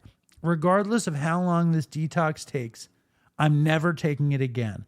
If there are dopes who are thinking about taking it or thinking they can get away with it, My sincere suggestion is don't. I had a pretty gnarly relapse of the more hardcore variety during the pandemic when my husband died at 39 of alcoholism. I'm very sorry about that. I'm thankful that I didn't die during that time and was able to pull myself back up. The kratom is the last thing to go. Dopey has helped me a lot. I've listened since 2018. You are doing the Lord's work. Much love. And then she didn't want me to say her name. So, I mean, listen, that's a great message of hope. It's a warning about kratom. I don't know if you're a kratom person. I mean, if you're a pro kratom person out there, I'm interested in hearing some pro kratom or kratom. I could also appreciate help in pronouncing it. I would love to hear your story. And I know I've heard some people who basically were like, well, it's better than heroin. Anybody out there, be careful. That's all I'm saying. Be careful about the kratom and the kratom. I also got this voicemail from a wonderful Dopey listener, Josh, in Kansas. So let me just play that real quick. Hi, Dave. It's Josh from Kansas. It's been a while since I left you a voicemail. You've been asking some questions about kratom here lately, and when I've called in the past, I've mentioned that I was clean and sober for nearly 3 years, 3.5, but I've been taking kratom that whole time, and now I'm wanting to get off of it just because I don't want any vices in my life except smoking, of course. But I tried to go without, just cold turkey, for 2 days, and the first day wasn't bad. The second day I felt like I was gonna die. I'm an opiate addict just like you and everyone else, and I would say the withdrawals from kratom are just as bad as opioids and heroin. So yeah, it's nothing to mess with. It did serve a purpose in my life. It gave me energy. It gave me that extra boost to put one foot in front of the other and to go to work every day when I didn't want to, because I'm a junkie, and I always have had that voice, even sober, and that little voice in my head that tells me, hey man, just take it easy today, call in sick from work, you go to work every day. And the kratom kept me from doing that. It gave me, just like I said, that extra boost. So for anyone wondering if kratom is the answer, and to listen to all the folklore about how kratom will get you off of opiates, it's just substituting one addiction for another. It's awful stuff. I don't know what it has done to my body, but I take 60 to 80 grams a day of kratom, which is a lot, in my opinion. And so trying to get off of it has been a real bitch. I just saw the doctor yesterday, and I'm going to try Vivitrol. And he did prescribe me like 10 Librium just in case shit gets bad. So I will keep you updated and let you know how that goes. And man, I love your show. I love your show and love what you do. Thank you for everything, Dave. You're awesome. I need to get more involved in the Dopey Nation community and Zoom meetings and stuff. But thumbs up from Kansas. Stay strong, Dopey Nation. Toodles for Chris. Peace out. All right, thank you, Josh. And that's the kratom scoop for today.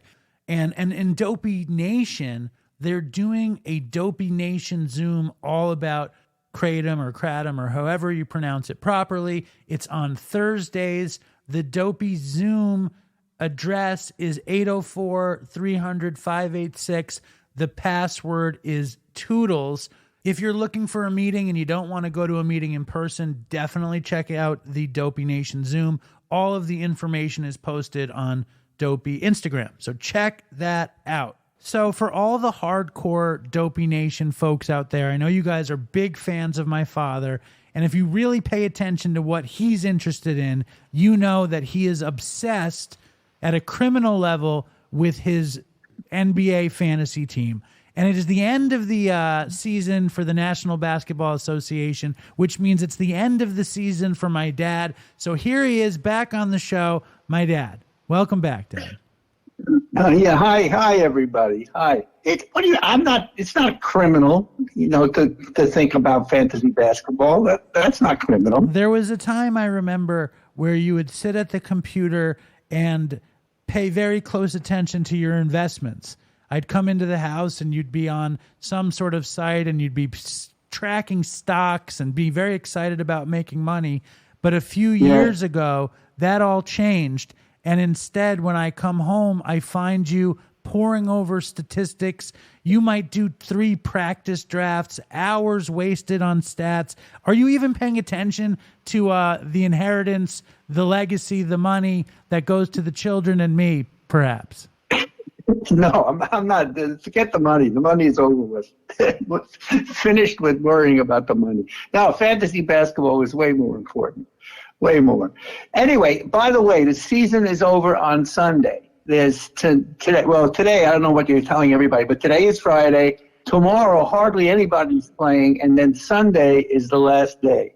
And boy, it's getting down to the nitty gritty now. Boy. Now, there's a guy in Minnesota. He goes by the name of Senor Dios Mio. He's potentially, homicidal. Something's going on with him. And he's obsessed with you, and he's obsessed with you beating Seymour. So just for Senor Dios Mio out there, what is the status of you and Seymour, and where am I in the standings these days? Oh, okay. That's a very good point. Very, very good point. But I think Senor Dios went to the same high school that Mommy went to. I think he went to George Washington High School in Washington Heights. So maybe you're as obsessed with Senor Dios Mio as he is with you. No. Listen, I'm not obsessed with anything. I am calm and cool and moderate. That's me, calm and cool. Yes. All right, here's the deal. Daryl has first place locked up with 69 points. And just hold on. Dopey Nation, Daryl is Seymour's son. Keep going. Exactly. There's another blankety blank in the lead. And then I, right now, am in second place with 62 points. Yes. And here's the problem. Seymour is in third place with 61 points. Oh, my God. And let me tell you, it is getting... Oh, and you are in fourth place. You have fourth place locked up. Nice. You got fourth place locked up. So in the top 4, there are 2 blanks and 2 Mannheims in the top 4. Yes. But I will be really disappointed in Seymour. So what has to happen? How? So he's 1 point behind you? He's 1 point behind. He's 1 point behind, and let me show you exactly what it means. There's a chance that I may be saved by, believe it or not, by Nicholas, who's in 7th place. It seems that Seymour could lose a point to Nicholas if Nicholas gets his team to get some rebounds. He has 5,027 rebounds and Seymour has 5,064, but I think Seymour blew it and he doesn't have that many people to play anymore. But Dad, you're ruining the show with the minutia of this thing. Nobody knows who Nicholas is. What you should know about Nicholas is that his husband ruined my father's 75th surprise party by telling my dad about it and then showing up high. So shame on Nicholas's husband. I just want to say that. Oh, good grief. You bringing all these... Shame on him and the people that rented my dad's apartment without paying and making a mess. Shame on Nicholas's husband and those other people. Getting carried away. Anyway, hold on. Before you say another word, can you remind me of how Nicholas's husband ruined your surprise party at Katz's again? Yeah, the week before my birthday, all of a sudden he asked me for directions to go to Katz's on the night that I knew I was going to meet you and Linda there just to have dinner. So I got very suspicious. Why is he asking me? Yeah. And he showed up wasted, reeking of weed. So shame on him. Now, Dad, so we're gonna have to milk this thing until next week to find out who wins, you versus Seymour. So Senor Dios Mio, stand down and stand by. Is there anything else you'd like to mention, Dad, before we call it a show? Well, I would like the Dopey Nation to know that we had a wonderful Passover Seder last night, which was the second night, and I show up at my brother Kevin's apartment, and he walks up and he hands me two parts of a coconut to hand it to me with a big smile on his face. And obviously they were making fun of me because I brought those coconuts home from Florida to give to my grandchildren. So everybody was having a good time. And then, of course, I called Nora over, and Nora certainly said how she loved her grandpa's present of coconuts. Well, I'm going to read a message I got from Dopey superfan Stacy Bierman, who used to be an Alan superfan. She writes, "Ugh, Alan bringing home the used coconut and dirty straw from his vacation. My parents went to Disney when my daughter was 4, and they brought her back the shampoo, conditioner, lotion bottles from their hotel room." And then 2 unhappy emojis. And I'll tell you this, if they had free shampoo and conditioner, my dad wouldn't have brought them home because he would have kept them for himself. Right? I didn't take any of those. I think I took a comb though. Maybe not. I didn't take anything. Is there anything else? Is there anything else you'd like to share before we end this one? No. I think the girls were very happy with the coconuts. Yes, that's great. I thought it was a sweet gift. And the wheels of denial and faulty understanding of the world continue, but that's okay. Thank you, Dad. I love you. And any update on the construction in your apartment that's also destroyed the show? Well, it turns out, I guess it's the holiday. There was no noise yesterday, and there's no noise today. So tune in and we'll see what happens on Monday.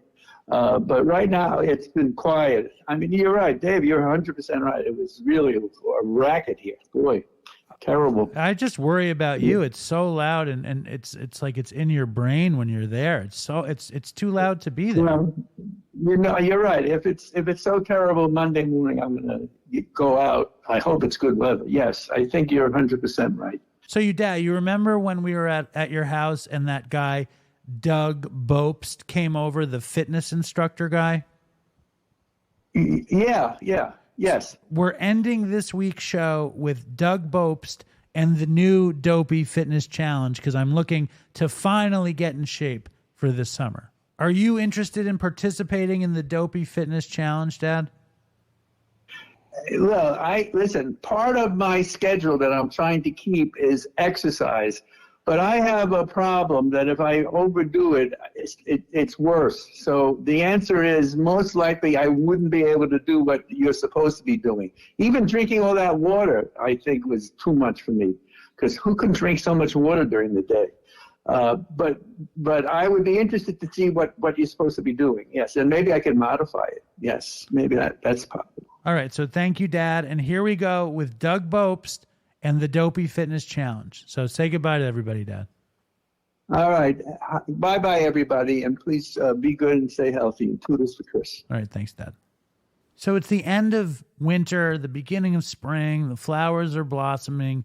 Every year sometime during winter, I'm like, holy shit, I got to get my shit together and get on a diet, get my body in shape. And I'm getting old, I'm coming up on 49 years old this year. And like my dream of being fit is slowly flying away, or maybe it's quickly flying away. So we're trying to reinstitute the Dopey Fitness Challenge.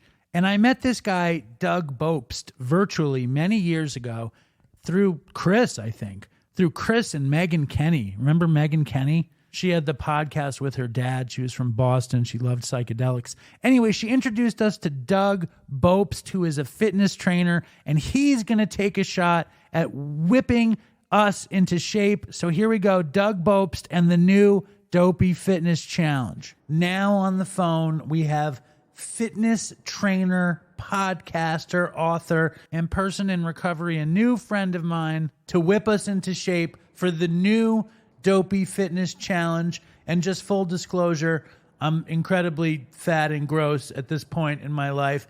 Mr. Bopst, what do I do? What does the Dopey Nation do?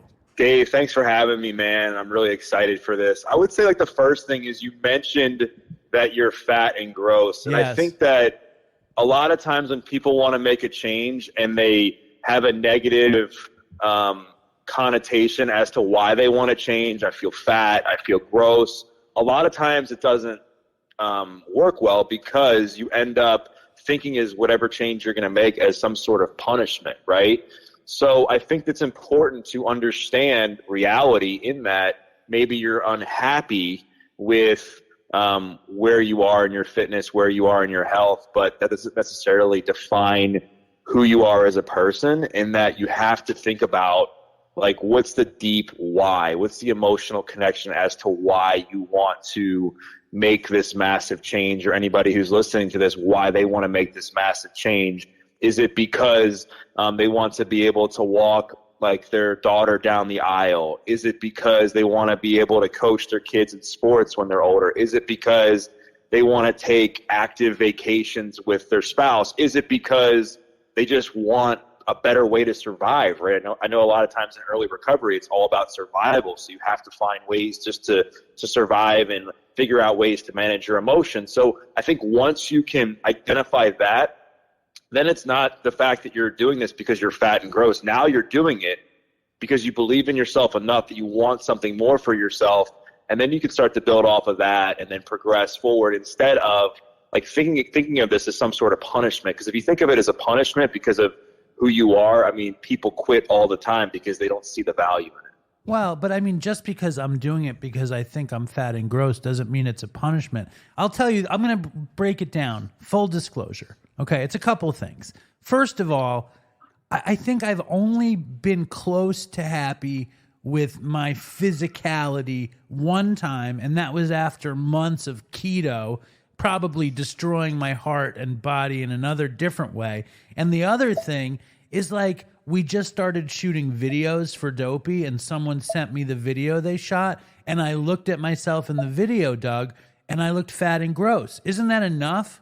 Isn't that enough of a reason without having to punish myself?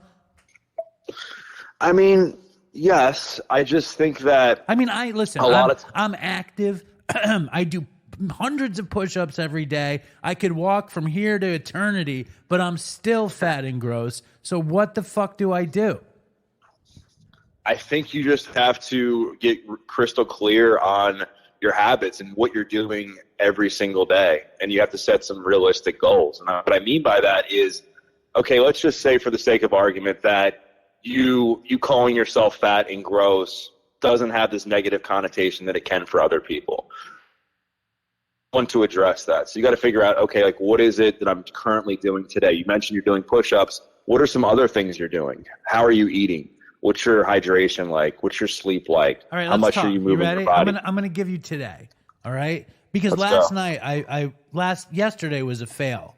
Yesterday I failed. And I appreciate you. In terms of not being so hard on myself. But let's break it down.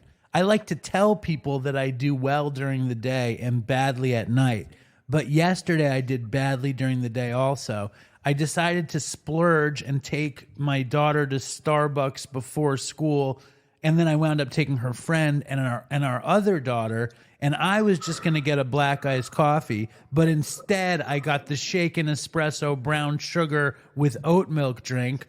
That was probably not good. I got my younger daughter the bacon, egg, and Gruyere biscuit at Starbucks, to which she didn't like it, so I felt like I had to eat it because we couldn't waste it. And then the day went on. I think I had a healthy lunch. Did I have a healthy lunch? I think I had a healthy lunch. And then I fucked something up at work. I'm just finding I fucked something up at work, and I took solace in a bowl of Cocoa Chimps, which are basically organic Cocoa Puffs with chocolate chips, mini semi-sweet morsels, and chocolate syrup during the day with milk, 2%. Doug Bopst. Then we had dinner. I had chicken cutlets with stuffing, French fries, and asparagus. Doug Bopst. What do you think? This is bad. And then afterwards, I had a Yasso yogurt pop, 70 calories, which was a little victory. So what do we do? What today, though? Okay, I woke up feeling bad about myself. I got to work. I walked for a half an hour. I think I did 270. I think I did 280 push-ups. I did 200 crunches, and I walked for a half an hour. Drank a glass of water. I just had a smoothie with peanut butter and banana. Is that a bad one? Talk to me. What am I doing wrong? What do we have to do? Well, I think first of all, you're validating my point in that you're shaming yourself for your habits and the way that you look. And for I yesterday think that, or for in general?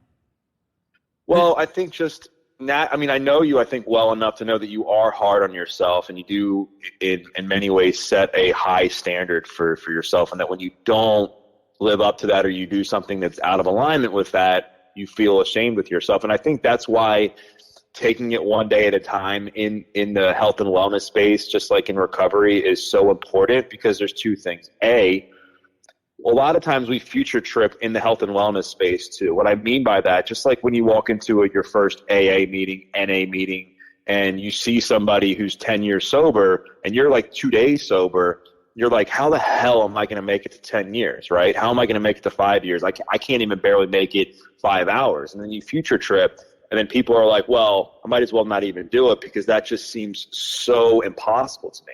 Same thing happens with health, right? To where, let's just say you have a goal to, I'm making this up, to lose 20 pounds or to do X amount of push-ups. My goal is to lose 20 pounds. So where do we start with this goal? I want to lose the weight by the end of the month, Doug Bobst. What do we? I'm just kidding. That was me future tripping. So let's come up with a strategy. And first of all, I want to know what's wrong with the shaming.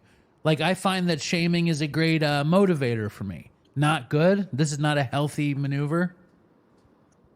I think it depends on the person, right? I think you have to find what works for you. I'd say in general, I've been training people for 12 years, and what I found is shaming works for very few people. It works for people that maybe have been through some hard times like yourself, or you just identify with, negative behavior. You can't do negative behavior anymore. You have to just throw it away and identify. You're comfortable with identifying with your flaws, right? Right. And a lot of people just aren't. They have a hard time with it. When they think of themselves as fat and gross, or they think of themselves as unhealthy, or they attach some sort of identity to who they are as a person that's negative, that can bring them down. Again, not everyone, but it's just like a lot of people, they have a hard time identifying as a drug addict the rest of their lives. They have a hard time accepting that. While a lot of other people, they embrace it and they love it. So I just think you have to find what works for you.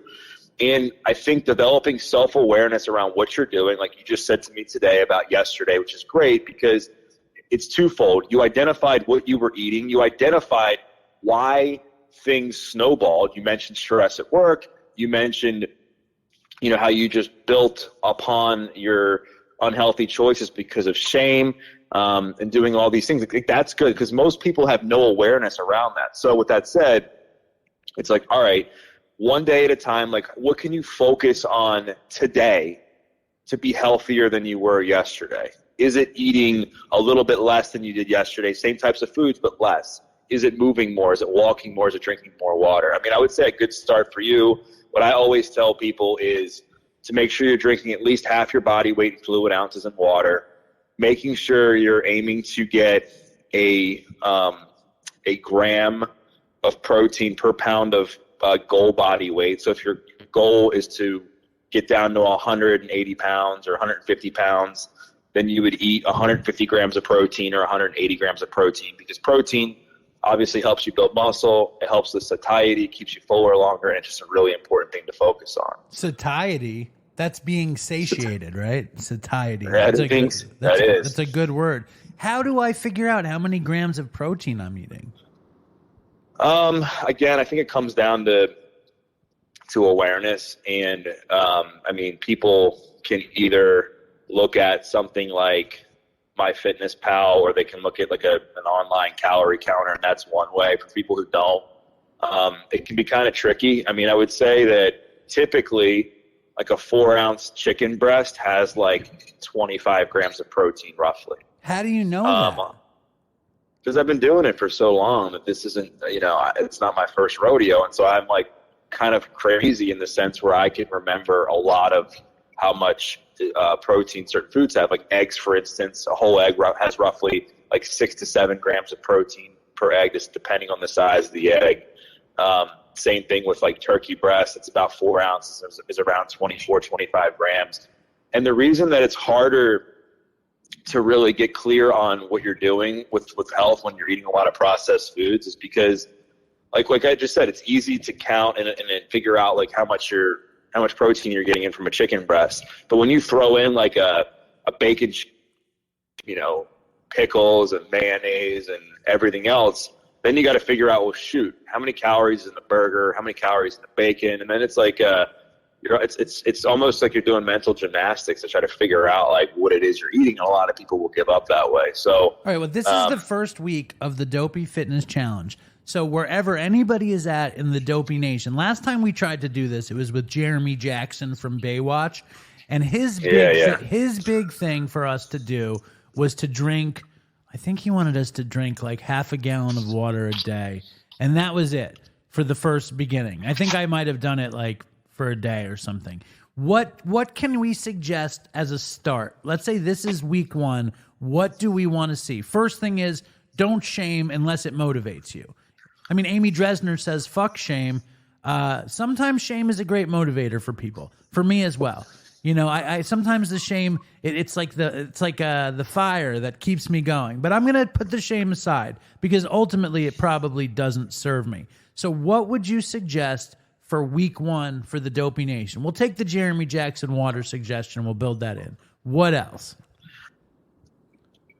Right, so half your body weight in fluid ounces in water, I think, is a great one to add in or to keep. And then I think just walking more. I mean, because so many people have different fitness levels, they have different strength levels, they have different access to fitness facilities. I think just aiming to get, just trying to get 6,000 to 8,000 steps a day. Okay, is a great barometer. I mean, a great first step because.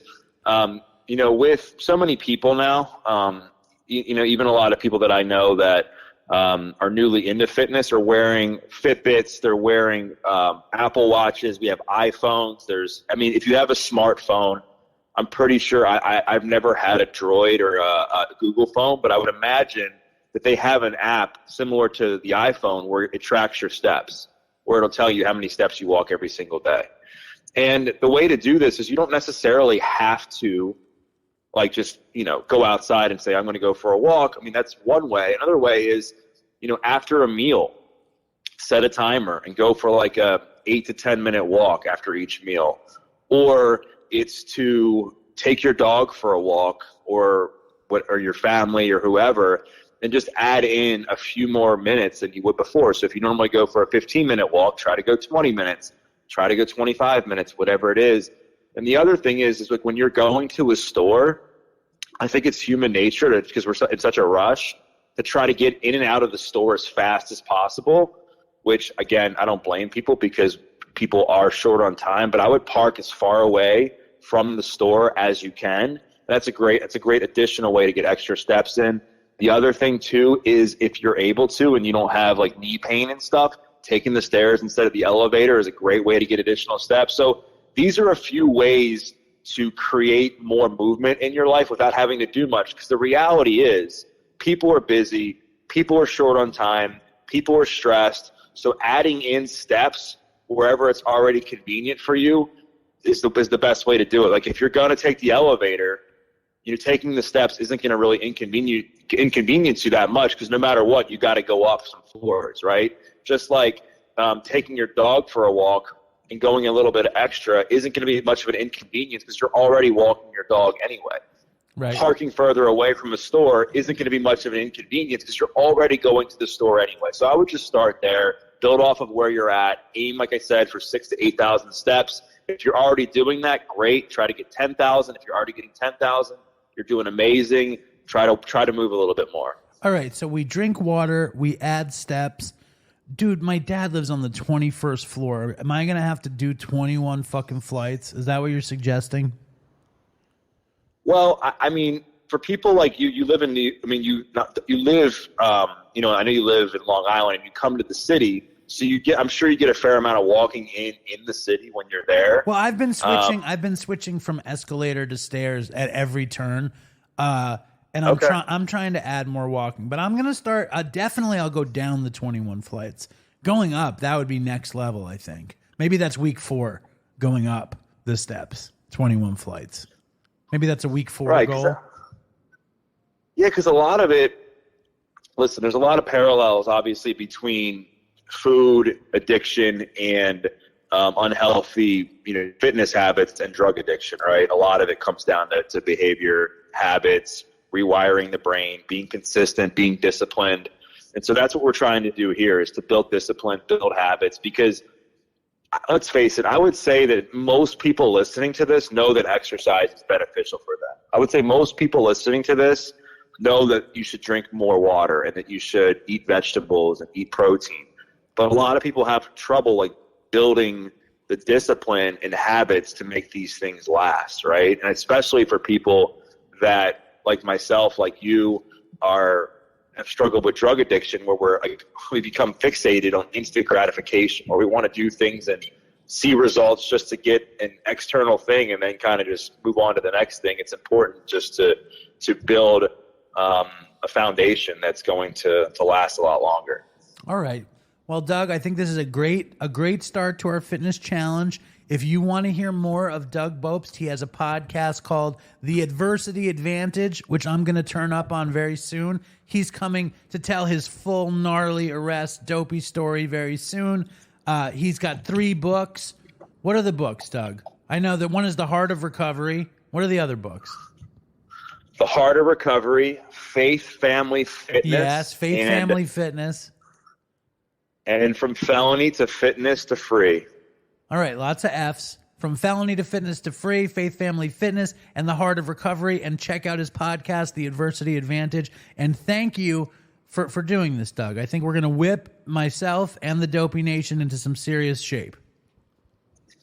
Awesome, man. Thanks for having me. I'm looking forward to helping the Dopey Nation get fit, and looking forward to helping you not feel so fat and gross about yourself. Yes, it's a great journey. The great journey starts today. Thank you, Doug. Yep. All right, so that's Doug. That's the end of the show.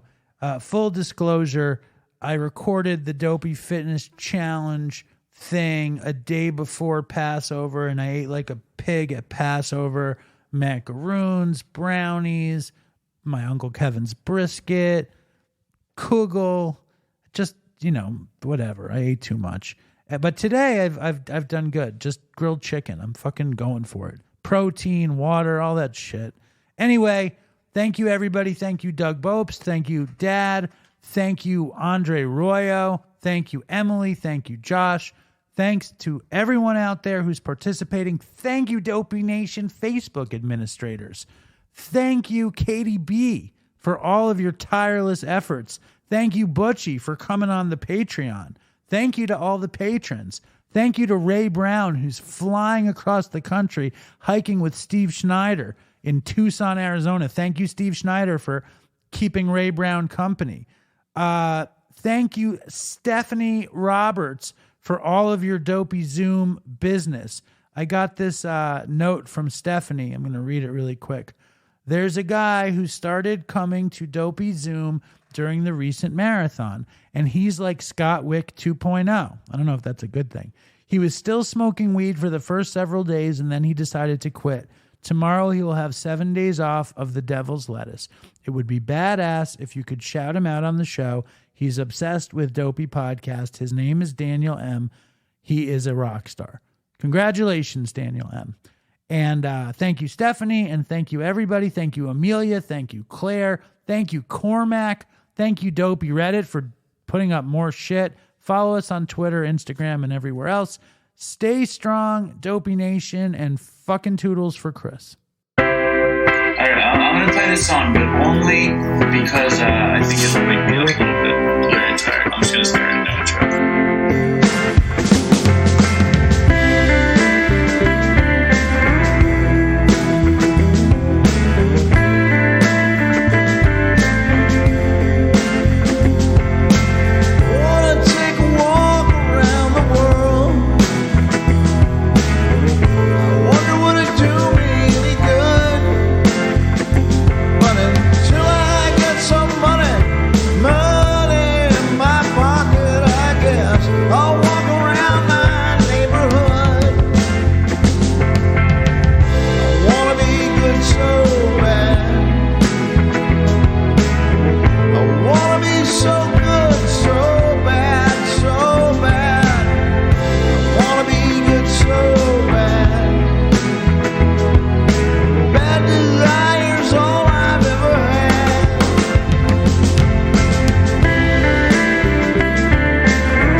shadow getting smaller. It's hiding where I stand.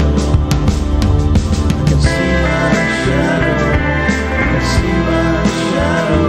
I can see my shadow getting smaller.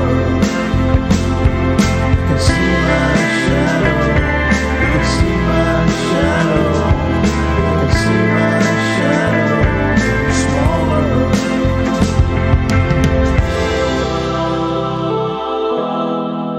It's a fucking great song. You like this? I really, really like it. You do? And you know I like... Yeah, you do tell me you didn't like it. Yeah. I'm sure you can relate to the calling your dad part. Dude, it's just really good. Like, where did you write that? I like the lyrics. I hope they can hear it.